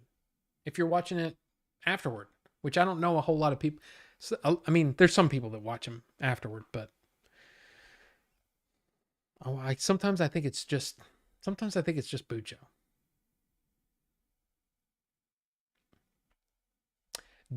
No, it's Pharaoh as in like Egyptian Pharaoh. So Pharaoh. Yeah. Like that. Anyway, the last thing I want to bring up, and again, if you're looking back on this show, talked about a lot of news, right? And I can't believe, dude, seriously, I've been up since 6 a.m. and I feel great. That's weird. I don't usually get up that early. I usually get up at like 9. He does do a good job as Denzel watching it now. Yeah, it's dude. And then if you're interested, they're probably over on the right-hand side of your thing. There's the returns and exchanges. That one makes me laugh too. That one's really funny. But anyway, speaking of Ben Affleck, did you hear he's making this movie? I think we talked about it. I hope we talked about it. I'm pretty sure we talked about it. It's about the making of Air Jordans called Air. And look at that. So far, I mean, only 11 reviews, but so far, 100%. Listen to this. The most rapturous review came from IndieWire, whose critic Marissa Mirabal gave the film an A+ and called it one of the best sports movies ever made. Affleck successfully captures Nike's heartwarming and hilarious marketing journey while paying respectful homage to all involved. Homage? Homage? Homage. Homage. Homage. Anyway, homage. Sorry. Air is a tremendous underdog story filled with lovable characters. It's truly a film about legends made by legends. So look at that again. Look at that. You've got Matt Damon, Ben Affleck, Jason Bateman. I believe that's is that Marlon Wayans? I don't even know who's in it. Viola Davis, Chris Messina. I mean, there's a lot of it is Marlon Wayans, Chris Tucker. This movie apparently is the bee's knees, yo. So, yeah.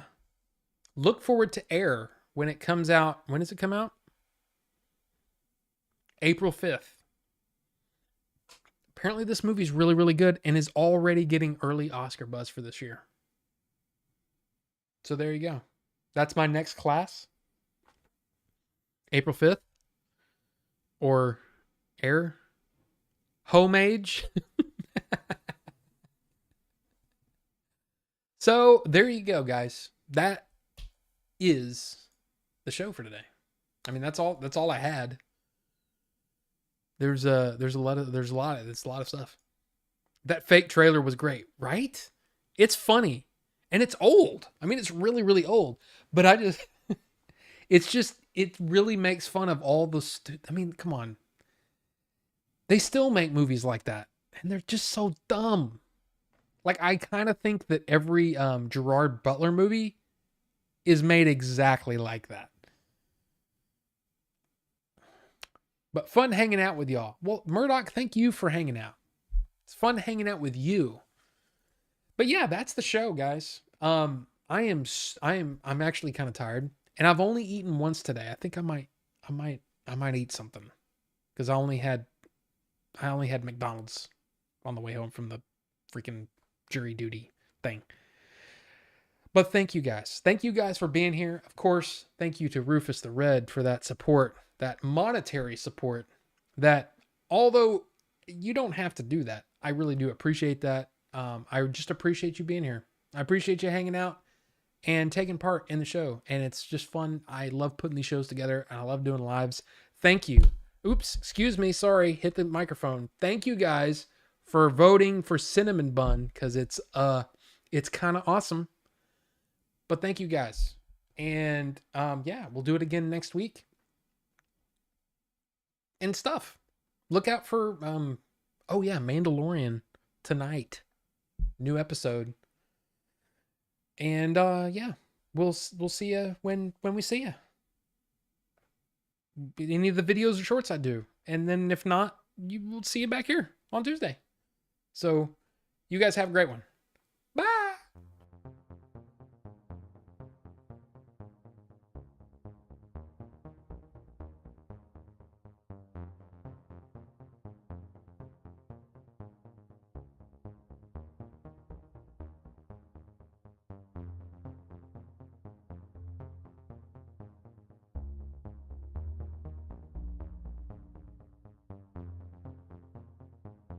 And yes, this song was done by me.